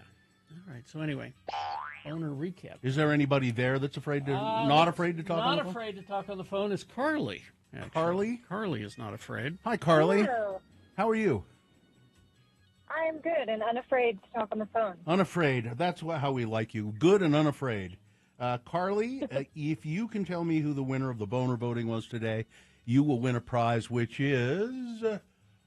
it's the Disney on Ice tickets. Yeah, Disney on Ice. Mm-hmm. You'll get 4 tickets. so you can take yourself and family members or however you want to use it. Disney on Ice Magic in the Stars, March 6th through the 9th at the Delta Center. Okay. Did you hear the boner candidates earlier, Carly? I did. Okay. Because it was close. Yeah, very close. And I'm sorry for the boner candidates today because they're all just sort of the same. And it bugged after I put it down. It bugged me. But here we go. Anyway, I'll read through them. You tell me the winner. Number one, when I see people in shackles, I get a warm, tingly feeling. Yes, the White House released video footage of people in handcuffs and leg shackles being deported from the United States. And there was a post from the White House that said, ASMR, illegal alien deportation flight. And ASMR is a non-clinical term, and it means, it doesn't matter what it means, but it indicates a pleasant, tingly feeling that some people experience by hearing certain music or unusual sounds or whispering. Sometimes some people feel they get all tingly if they hear somebody whispering. So this is supposed to give you a warm, tingly feeling, a pleasant feeling, seeing people deported. Boner candidate number two, it's not our problem, lady. It's in Arizona. Some state troopers pulled a woman over for driving too slow. She had in her car with her two kids. They check her ID. They determine that they feel that she's not a legal resident. They said, we're going to have to take you and deport you. She said, well, I have two kids at home. I have two other kids at home. That's not our problem. And they literally did not let her go home and check on her kids, at least tell them where she was going. They deported her to Mexico. Her and her two kids. It took forever for her husband and her other two children to finally, get some answers and find out where she was and get to them. Yep. And then boner candidate number three, when caught in a lie, Elon Musk responds with name-calling. This is all having to do with those two astronauts that are up on the space station. They're up there because of technical problems, and they've agreed to stay there until September when they can be successfully brought down. Well, Elon Musk has been saying, oh, listen, Biden kept them up there. He didn't want them. I said I could go rescue them with a SpaceX ship, and Biden said no. First of all, why would why would that ever happen? It wouldn't. But this astronaut, a Danish astronaut who was in charge of the space station at one time, he was the commander at one time, said, "That's Elon's lying. Elon, I really admire your SpaceX technology, and I've admired you for that. But this is a lie. You are lying." And then Elon responded by calling him, I won't use the word again, the R word. Yeah. Your full R word, meaning someone of lower intelligence or mental abilities. And then he said, we're just gonna bring the space station down. That's all. Which he said, it is scheduled to be decommissioned in 5 years. Yeah, but he wants to bring it down now. Yeah. Just out of spite. So there you go. Those were the three candidates, Carly. Who was the winner? Number two. You are correct. Excellent. Now, I'm hoping that you go to Disney on Ice, maybe take some children with you, maybe, I don't know how you're going to do it, but for those 2.5 hours or whatever that you're there, watching people ice skate and doing beautiful things, that you don't have to think about anything we just talked about. Exactly. I will not be thinking about that, and I'll take my kids. Okay, good. All right. Carly, hang on, and Katie will tell you how you and your kids can get to the ice sheet. All right, there we go. Hang on. Just looking at those pencil toppers Mm-hmm. On Etsy. Etsy is kind of a mystery to me. I'm not sure what. I've never bought anything from it. I'm not. And now, am I under the correct impression it's a place where people sell things that they have made is what I thought it was. Or it's become like an eBay now. Or the things that maybe that they have hoarded and collected and. Oh, look what I found in my grandmother's garage. Or Etsy started out as I make this and I'm selling it here, and now it's become that and kind of an eBay kind of a situation. But it's mostly unusual things. Right? Yeah. Let's see. Oh, it says categories: art and collectibles, things for babies, bags and purses. So I bet it's homemade. A lot of homemade stuff still. Books.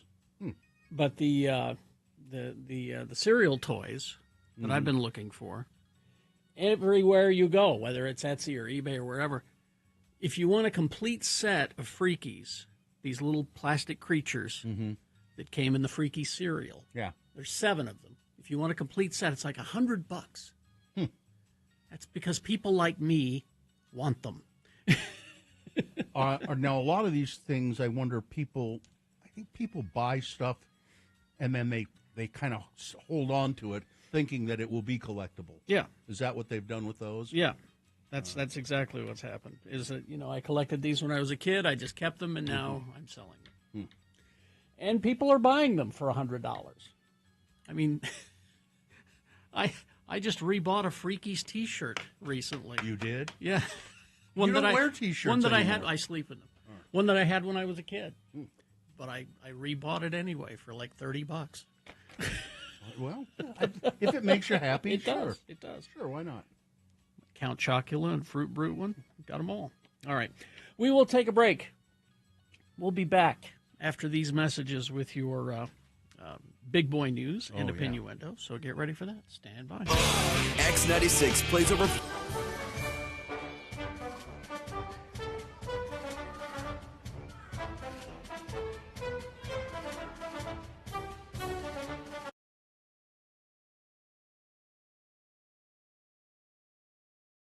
Social media. What? Only 3 or 4 hours a day. Yeah. I mean, like Instagram specifically. Yeah. No, not much.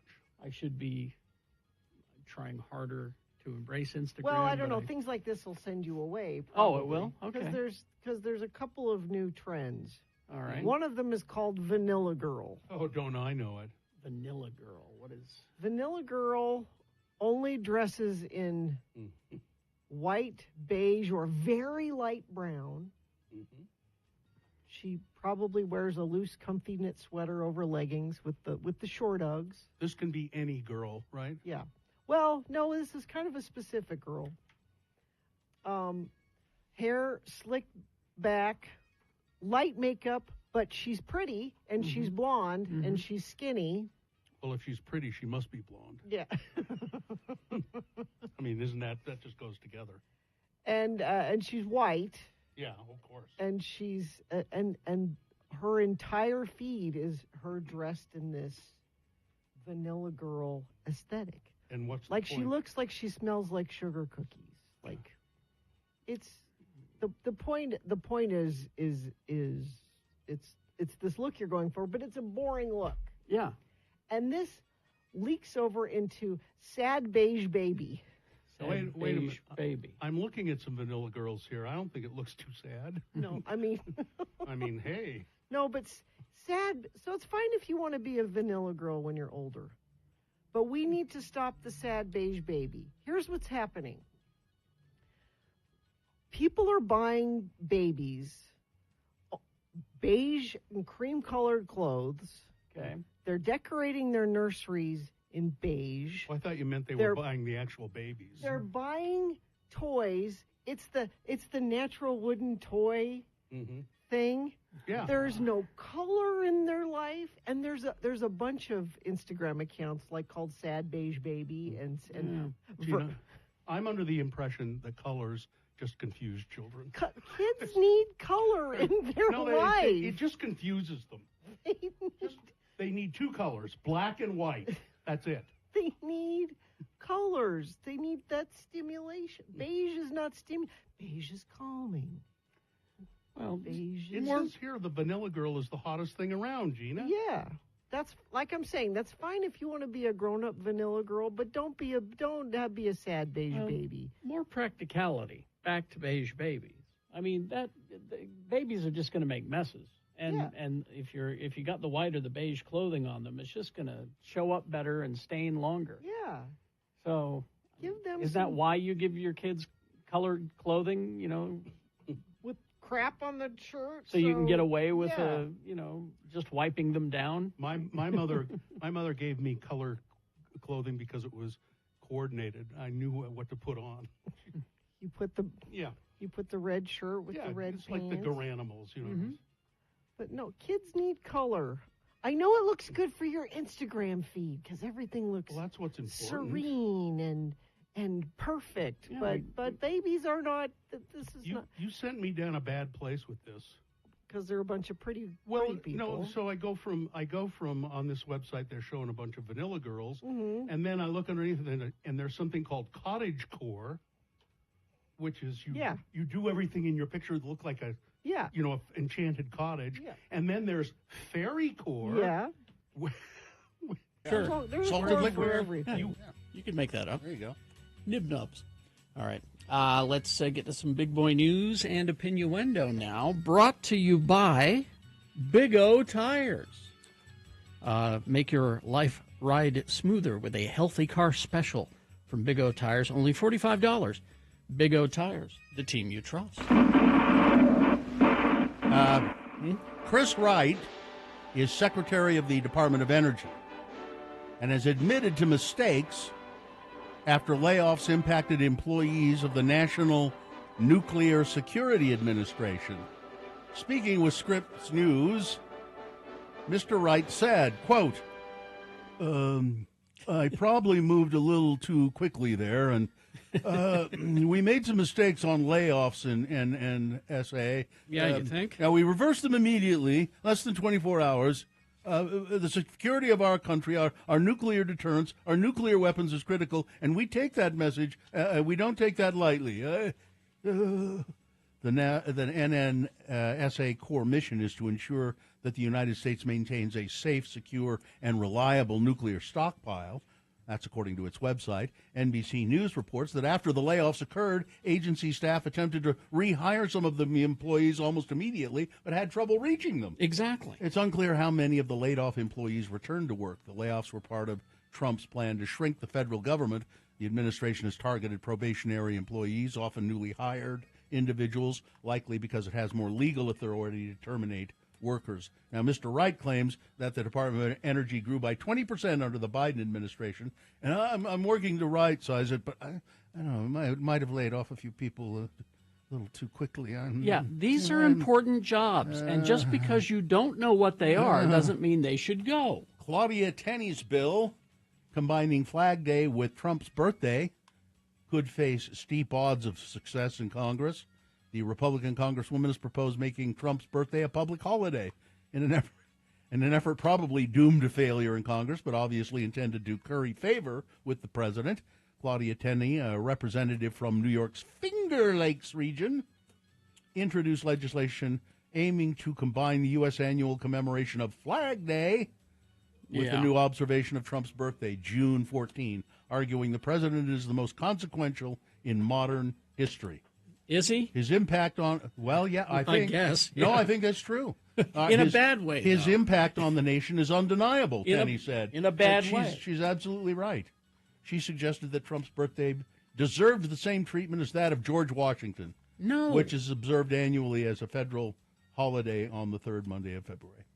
We don't celebrate villains. I cannot tell a lie, George Washington said, allegedly. Where Trump can always tell a lie. Let's see. Netflix has committed to invest $1 billion in Mexico for the production of series and films over the next 4 years, meaning from 2025 through 2028. Co-CEO Ted Sarandos said during a conference with Mexico's President Claudia Sheinbaum on Thursday. This investment and the productions derived therefrom will benefit Mexican production companies and will contribute to the growth of the local audiovisual industry and the creation of opportunities nationwide, the Netflix said. It says here, the streaming giant said. But everybody says you that. don't need to. It's Netflix. Exactly. Netflix will also invest $2 million in Mexico City's iconic Churubusco Studios, one of the oldest and largest production facilities in Mexico, to elevate its facilities. The streaming company will contribute creating and funding programs that help develop diverse and creative talents behind the camera. Well, that's nice. So Berg says we suggest that we call it the Gulf of Netflix now. We could do that. Yeah. Let's see. The Miami Hurricanes power couple of quarterback Carson Beck and his basketball girlfriend and social media sensation Hannah Cavender reportedly had 3 cars stolen from them overnight in South Florida. What? Beck had 2 cars, a Mercedes and a Lamborghini stolen. Ms. Cavender's SUV was stolen but later found. The exact location of the 3 thefts remains unclear, as spokesman for Miami-Dade Police told DailyMail.com that the burglaries did not occur in the city of Miami. Beck and Cavender have been a couple since last year. They were spotted together during 4th of July weekend in a TikTok video. Oh, Ms. Cavender, she's one of the Cavender twins. They're very, very attractive, 2 very attractive young women. Have to take your word for it. Basketball players. Yeah. And it's all sports. So Hannah and Haley Cavender, identical twins. They both play for the Hurricanes women's basketball team, college basketball team, and they have a massive social media following. Let's see. The band Kansas, their frontman, Ronnie Platt, has revealed he's been diagnosed with thyroid cancer. He will soon be dust in the wind. Wow. Well, thyroid cancer is... It's pretty... You can recover from that. You can. Yeah. It's tough. It says it has it says here it has a 99% survival rate. It has not spread, contained to my thyroid. I just have to have my thyroid removed. So, He'll be fine. He's just fine. Yeah, go through some rehab, and I'll be back in the saddle singing Dust in the Wind again before you know it. Oh, thank goodness. No kidding. Yeah. Passengers. Now, I don't remember if you were with me or if I was with somebody else on a radio trip. You remember being stuck on a plane in at Amsterdam in the airport for hours? I missed that one. Yeah, it seems to me, now there's a story here about passengers on an Allegiant Air flight to Florida were trapped on the plane for 6 hours as it sat on the tarmac in Albany, New York. And I think we were on that plane in Amsterdam for 4 or 5 hours at least. Mm-hmm. And they wouldn't let us get off. No. And they won't. You've gone through the security protocol. Everything is tightened, and you can't. The passengers on this Allegiant flight in Florida, people were heard shouting, "Let us off! We're calling 911." Well, your boy fired all of the air traffic controllers. We're having some problems here. An earlier flight originally scheduled to depart shortly after noon was delayed due to what Allegiant described as intermittent power failures. Another passenger told CBS 6 that the airline didn't deplane in Albany until after 10 p.m. They'd been on there for 6 hours. They were talking about weather. Now, Allegiant says there were severe weather conditions, intermittent power outages, and that caused a ripple effect with arriving flights. We had to wait for available gates space before passengers could. So what they're saying is we didn't have any place to put you. Exactly. We didn't have a gate that you could deplane, which is a word I hate. The word deplane. What'd you say? Get off the plane. Leave the plane. You don't deplane. Off plane? Yeah, just get off the plane. You don't have to say deplane. Deplane. Deplane. So this was an odd thing. There's an advice column. Slate, Slate.com has an advice column. Dear Prudence. Mm-hmm. Dear Prudence, my teenage daughter has become addicted to smell maxing. What? Huh? A fashionable trend of drenching oneself in vast quantities of cologne. Ugh. I've been trying gently to communicate to her that it is unpleasant to be around, but she's very sensitive, and I was treading carefully. That blew up in my face over Christmas when we went to stay with my husband's family. My in-laws are delightfully direct to the point of open rudeness and did not hold back. Comments varied from, "Oh my God, did a skunk die in here?" Wow. To, "P.U., girl, you stink like a Texas brothel." And they just kept coming. My daughter was incredibly distressed, but my husband and his family have largely dismissed that, arguing she needs to toughen up. Meanwhile, my daughter has barely said a word to me, and it's blaming me for not telling her that she reeked and letting her make a fool of herself. How is it? How do I explain to my in-laws that bullying a teenager is completely unacceptable when they clearly feel no guilt? And how do I explain to my daughter that sometimes you need to rely on people that love you to share some hard truths, even if they don't do it in the best possible way? Okay, so the smell maxing, is that what it's called? I guess. So this is a thing she discovered online. Mm-hmm. She thought it was a real thing. Yeah, right. Because everything on the internet is real. Right. So she decided to do this thing. Mm-hmm. Now she's and paying now for she's it. upset because Yeah. this is what it is. They made fun of her.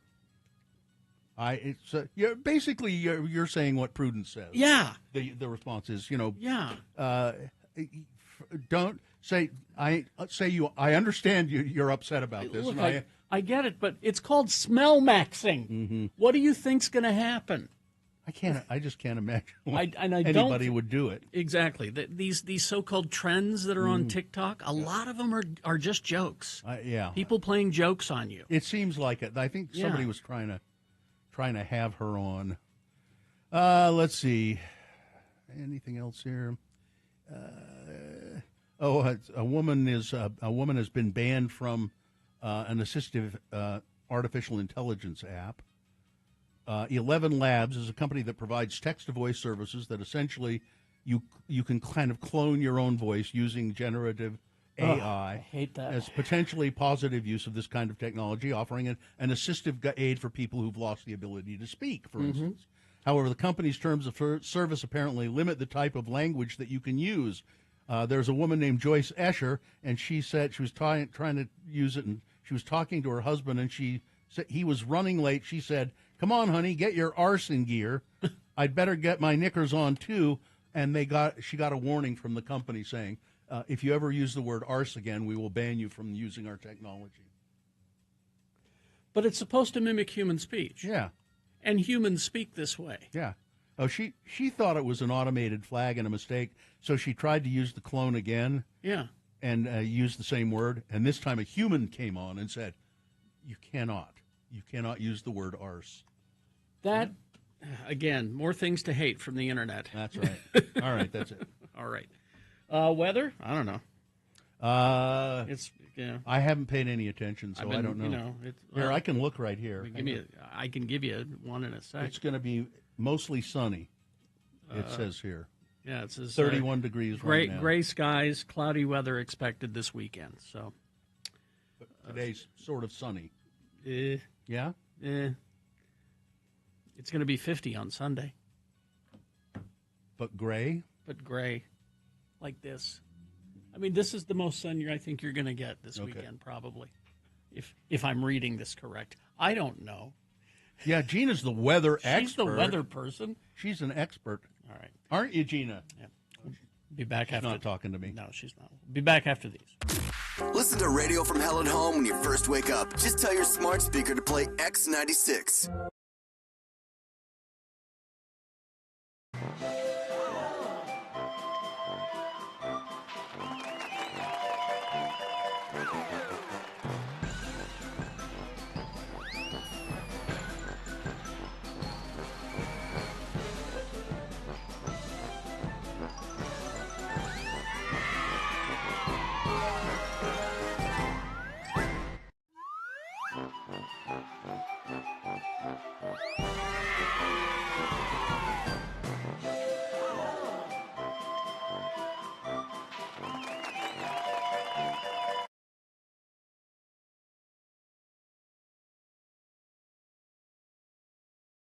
You remember some time ago, I got a solicitation from the Republican National Committee. Well, you're a registered Republican. All of us are, all three of us. And it came in the mail with, first of all, a survey, which they've sent back to me. I filled out the survey. You filled out the survey? Yeah, I filled out the survey. Did they send yours back to you? Or? Yes, this is mine. Well, that's strange. Well, I think I know why they sent it back to me. Okay. Now, on the survey, I didn't answer the questions the way they had hoped I would, probably. Why. You didn't take it seriously. That's not why. Oh. Here's why. Okay. And they wanted a campaign contribution to the... Because that's really what this was. Yeah, that's what it is. Yeah. And so it was determined, we talked about it for a while, that I would make a donation of 10 cents. Write a check for 10 cents. And I did. It's right here. Oh, they sent that back too? They sent the check back for the 10 cents. And it was made out to the RNC, no dollars and 1/100 cents from R.W. Allred. And here's what I got, the letter I got about that. Okay. Dear contributor, your contribution to the Republican National Committee has been received, and we greatly appreciate it. Unfortunately, it is necessary for us to return your check due to the following reasons. Okay. Now, here are some of the reasons it could be. Damaged in the mail, no. No guaranteed amount. No, I guarantee 10 cents. 10 cents. A stale date or post date. No. Check should be made payable to the Republican National Committee. It was. No signature, yeah. Amounts do not agree. No, it does. Amount is not filled in. It is. Blank check, no. Signature is different from printed name on check or source document, no. No. Other. Okay. And then someone has written, okay, we cannot process a contribution under $2. So I've determined that I will write another check for $1.90 and put it in with this one. That's good. For a total of $2 and send it back to them. This is already costing them in mail way more than They can't process anything under $2? Cannot process under $2. If you will send us a corrected check in the enclosed postage paid envelope, we will be most grateful. We apologize for any inconvenience this may cause you. Thank you for your cooperation and loyal support of the Republican Party. Loyal. Josh Fisher, Chief Financial Officer. Josh? So I'll just write a check for $2 maybe. No. Huh? Well, no, I think because the point was cashing a 10-cent check would cost them more than the 10 cents. It's already cost them more in sending this back. Make it out for $1.89. Well, that'd be 1 penny short of $2. Yeah, it would. They'll send that back too. Yeah, they will. Carrie's not saying that's the even more money. Yeah, and we just keep this going. Yeah, because this has already cost them too much money to deal and with they this. sent you a postage paid envelope? Yes, they did. Yeah. Oh, let's see. Is it postage paid? I think it is. Yep. No postage necessary. Business reply mail. There you go. Yeah, $1.89.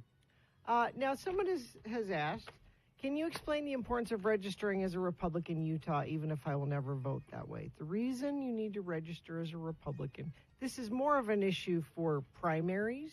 Yeah. Because the way primary voting works in Utah is Republicans only can vote in the Republican primary. And you say, well, if I'm never going to vote Republican, what does that mean? Because there are degrees of Republican. There are Republicans that you might be okay with. And in Utah, we have to accept the fact that the tolerable Republican is the better choice than the other. Because it's going to be one of those. And we have to accept the fact that the tolerable Republicans often get aced out in convention by the radical, weirdos, drooling Republicans. Yeah. So it's important to be there as, it's like, if you want to have a say in Utah, that's how you have to have a say here. Although, we don't like that it's that way, but that's the way. Although the sane Republicans are fewer and fewer these days.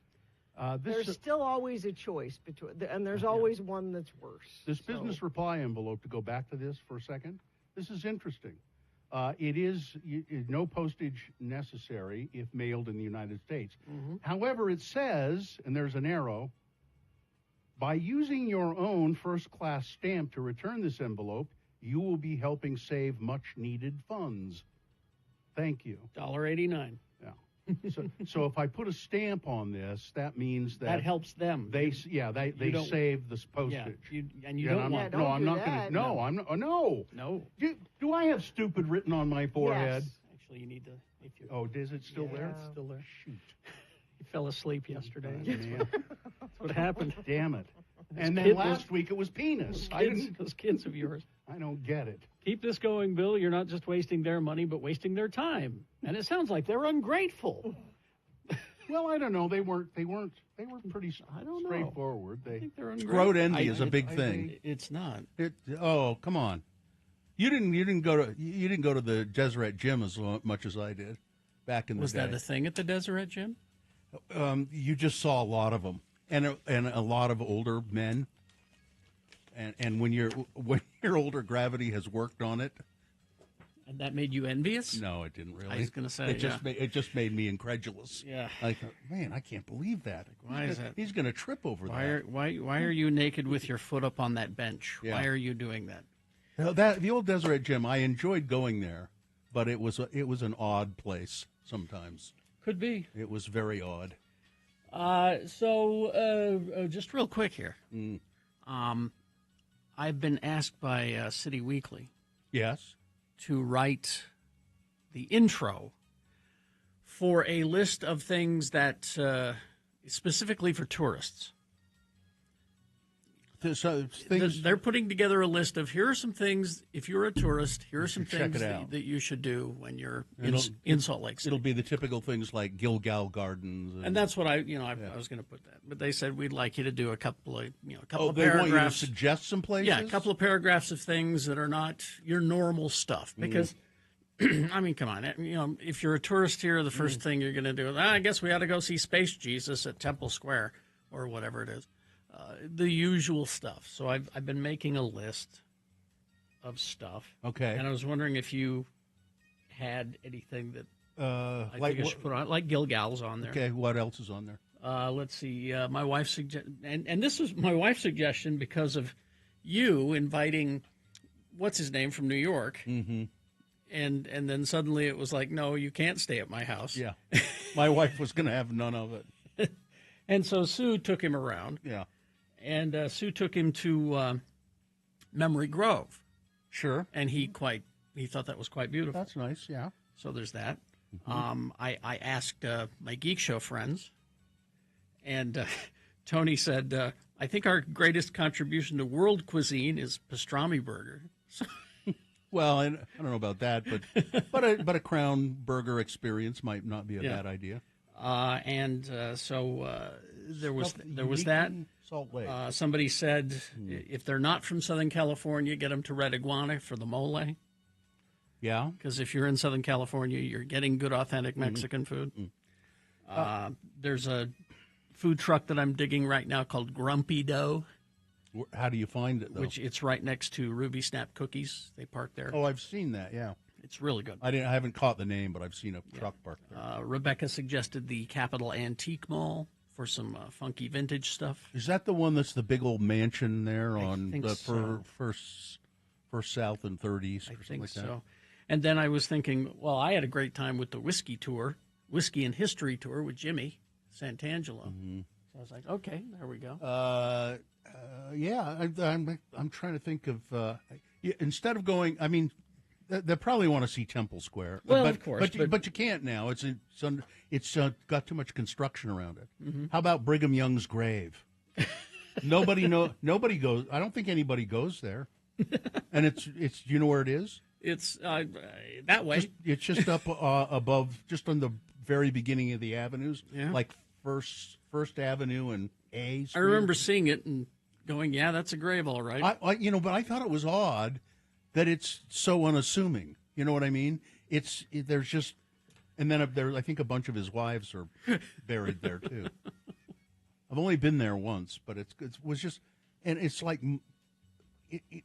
They don't make a big deal about it. It's just there. Rather a pauper's grave is what you're saying? Well, no, it's just like it's not like in a big beautiful setting with flowers and trees, and it's just there, some grass and now see somebody saying wise guys for stand-up comedy, but you can get stand-up comedy in just about any town. What's some really funky? I mean, I like to go to record stores when I go to other towns, so I would say, Randy's Records, but not everybody likes that kind of stuff. So, some really odd, funky restaurant? Let's see, a tour of the underground tunnels through the valley that the prophets used to hide from the government during polygamy times. I don't know. Can the public get? And I'm not sure there are any. Yeah, I was going to say. Ruth's Diner. It's kind of unique. Lee suggested that. That's kind of unique. Because he said the patio is really nice. Yeah, it is. I remember I used to take dates up there. I haven't been there for a long time. It's been a while for me, too, yeah. Yeah. I'll think about it. All right. Heavy Metal Shop? Oh, that's a good one. Yeah, their T-shirts are seen round the world. That's true. Let me write that one down. Thank you, Corey. Let's see. Oh, okay. So now people it's starting to come in now. Thank you. All right. Thank you. This will help. This will help. All right. We will take a break. We'll be back with the boner of the week. Stand by for that. Salt Lake Brewing Company. Take them there. Salt Lake Brewing Company. It's Squatters Pub Brewery. You know. Mm-hmm. Well, now there's Squatters Corner Pub in Valley Fair Mall. This is a great place. It's open on 11:30 every weekday, and it has all of the great stuff that you've come to expect from Squatters now in West Valley. It is the place to dine for people of all ages. Squatters Corner Pub in West Valley. Great selection of Salt Lake Brewing Company beers, top of Maine Brewing beers on tap, as well as High Point beers in cans. The Squatters Corner Pub at Valley Fair is a great place for your business lunches, a break from your remote work. They have a pizza happy hour every weekday from 11:30 a.m. to 4 p.m. Incredible pizzas, just $9 each. And, of course, they're open on the weekends, on Sunday. They have a brunch. They're open for breakfast on the weekends. It's Squatters Corner Pub, Valley Fair. It's in West Valley, right there in the Valley Fair Mall. Mm-hmm. After these messages, the song is an On This Day, and it's on vinyl. Stand by.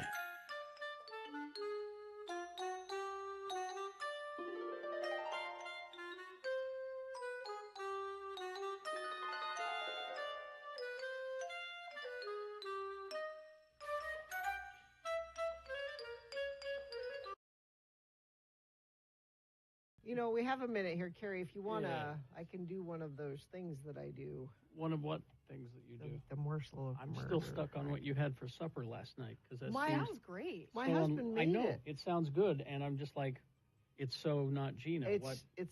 See, I'll make things I'll eat things my husband makes. Like if we were at a restaurant and he said, you should really have the red lentil soup, I'd say, no thanks. But he made it. All right. All right. Well, okay, let's do that thing that you do. Yeah.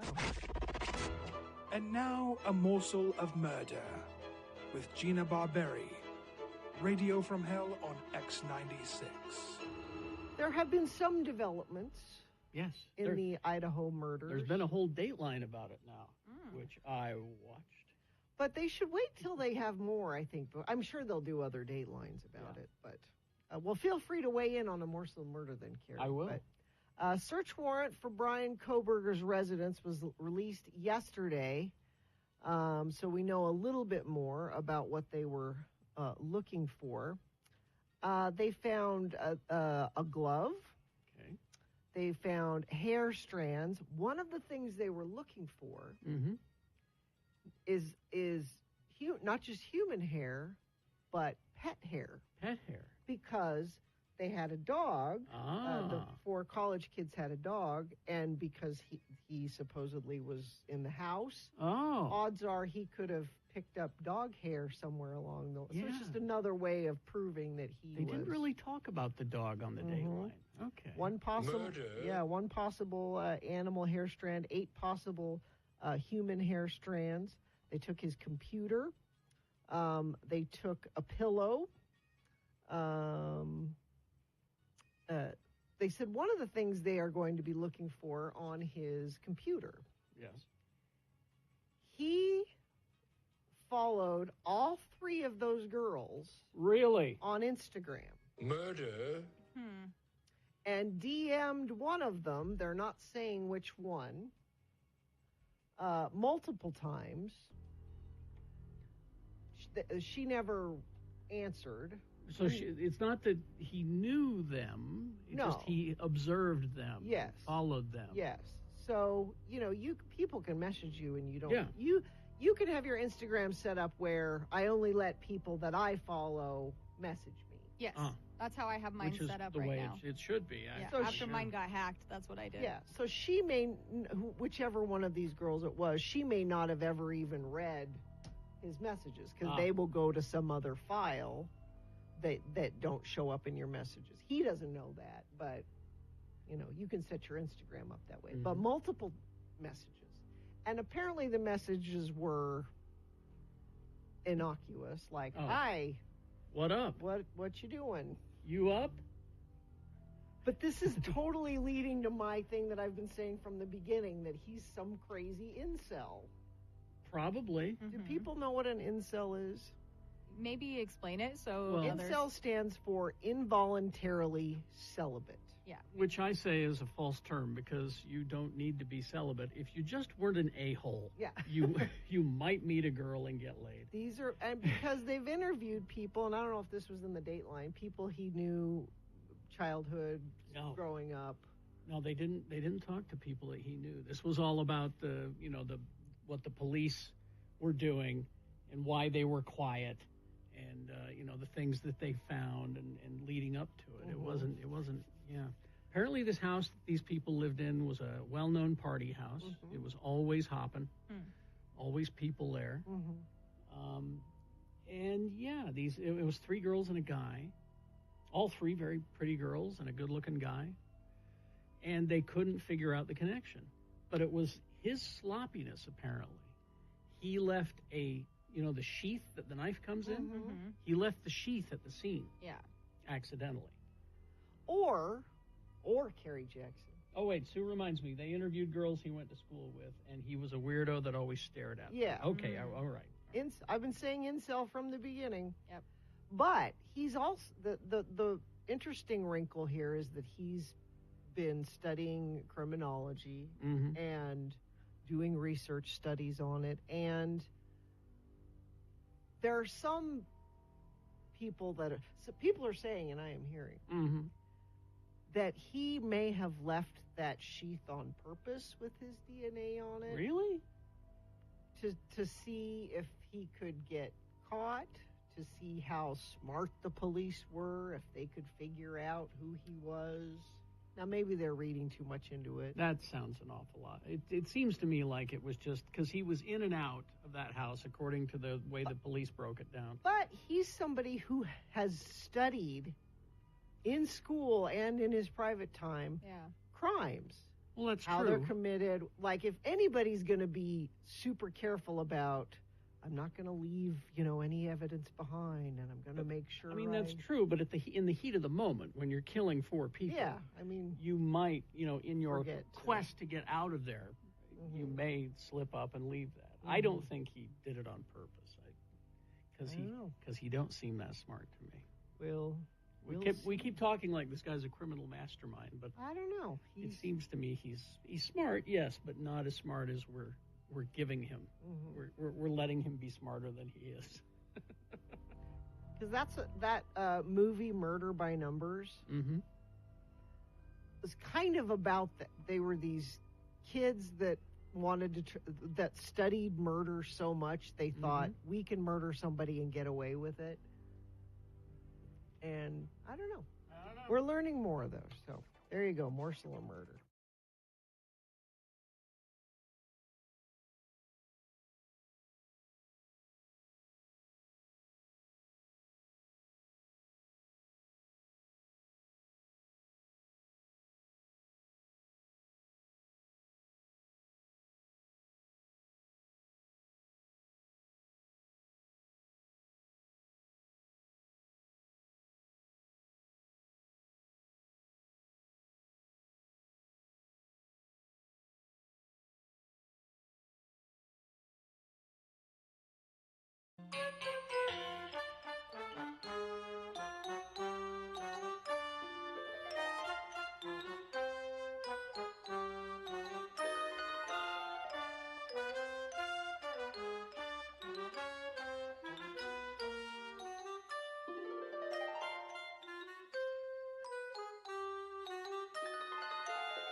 On this day in 1975, Bowie released the single Young Americans from the album Young Americans, which has many, many great songs. And because there are certain songs that you can hear over and over again and never be tired Never of. be tired. And that, for some reason, is one of them. And that one is on vinyl for you. All right. We have just enough time to do the boner recap and the promo and get out. Dave, the flower guy, is here. And we're going to do the boner. There's the promo. We're going to do the boner boner of the week here. You ready to go? Yep. All right, Dave. There are only 4 candidates this week because we were off Monday. Number 1 from Tuesday. Elon takes a break from ruining America to mock a blind person. He really was terrible with this one. Mocking blind Dylan Hedler. Gaudet testifying to Congress about waste in the Doge program, and he started making fun of him because he was blind. Boner candidate number 2 from Wednesday is the motive for... is the motive for this assault. Salt Lake City man arrested after he pepper sprayed people protesting. Oh, I think I know what the motive for this assault is what it was called. Right. It said that no motive was given. But he was pepper spraying people protesting Trump policies here in Salt Lake. He pepper sprayed them. I think I know what the motive for the assault was. He didn't like them. And boner candidate number 3 from yesterday, that baby that you love, the one that you carried to term to your womb, hand it over. It's a woman who had a wrong embryo implanted inside of her. She gave birth to the child. She had the child for 5 months, grew to love the child, motherly love, all of that. And the IVF clinic came to her and said, we put the wrong embryo. That baby belongs to somebody else. And they took the baby away from her. She's suing. And boner candidate, the last one from today, that's not our problem, lady. It's the woman who was separated from her children and deported to Mexico. Which one's the worst, Dave? Number 3. 1, 2. You always say number 3. Oh, the baby that you love. The one yeah. That one. Yeah. Pretty bad. Good enough. All right. Thank you, David. All right, so let's do the promo and get out. Ready? Mm-hmm. Finally, the weekend. Time to rest, I hope. Yeah, that'd be great, but we still have to get up for Monday's show. Well, at least sports is being handled by Amy or Ed, and Bill Frost takes care of what to watch on TV. But you need to put together your geek news. Fine, all of that and more on Monday's Radio from Hell show on X96. All right, hey, good enough. Fine job as always, Katie. Live long and prosper, bitches. Don't you know who I am? Artie Fufkin is next. 80s and 90s classics on Artie Fufkin.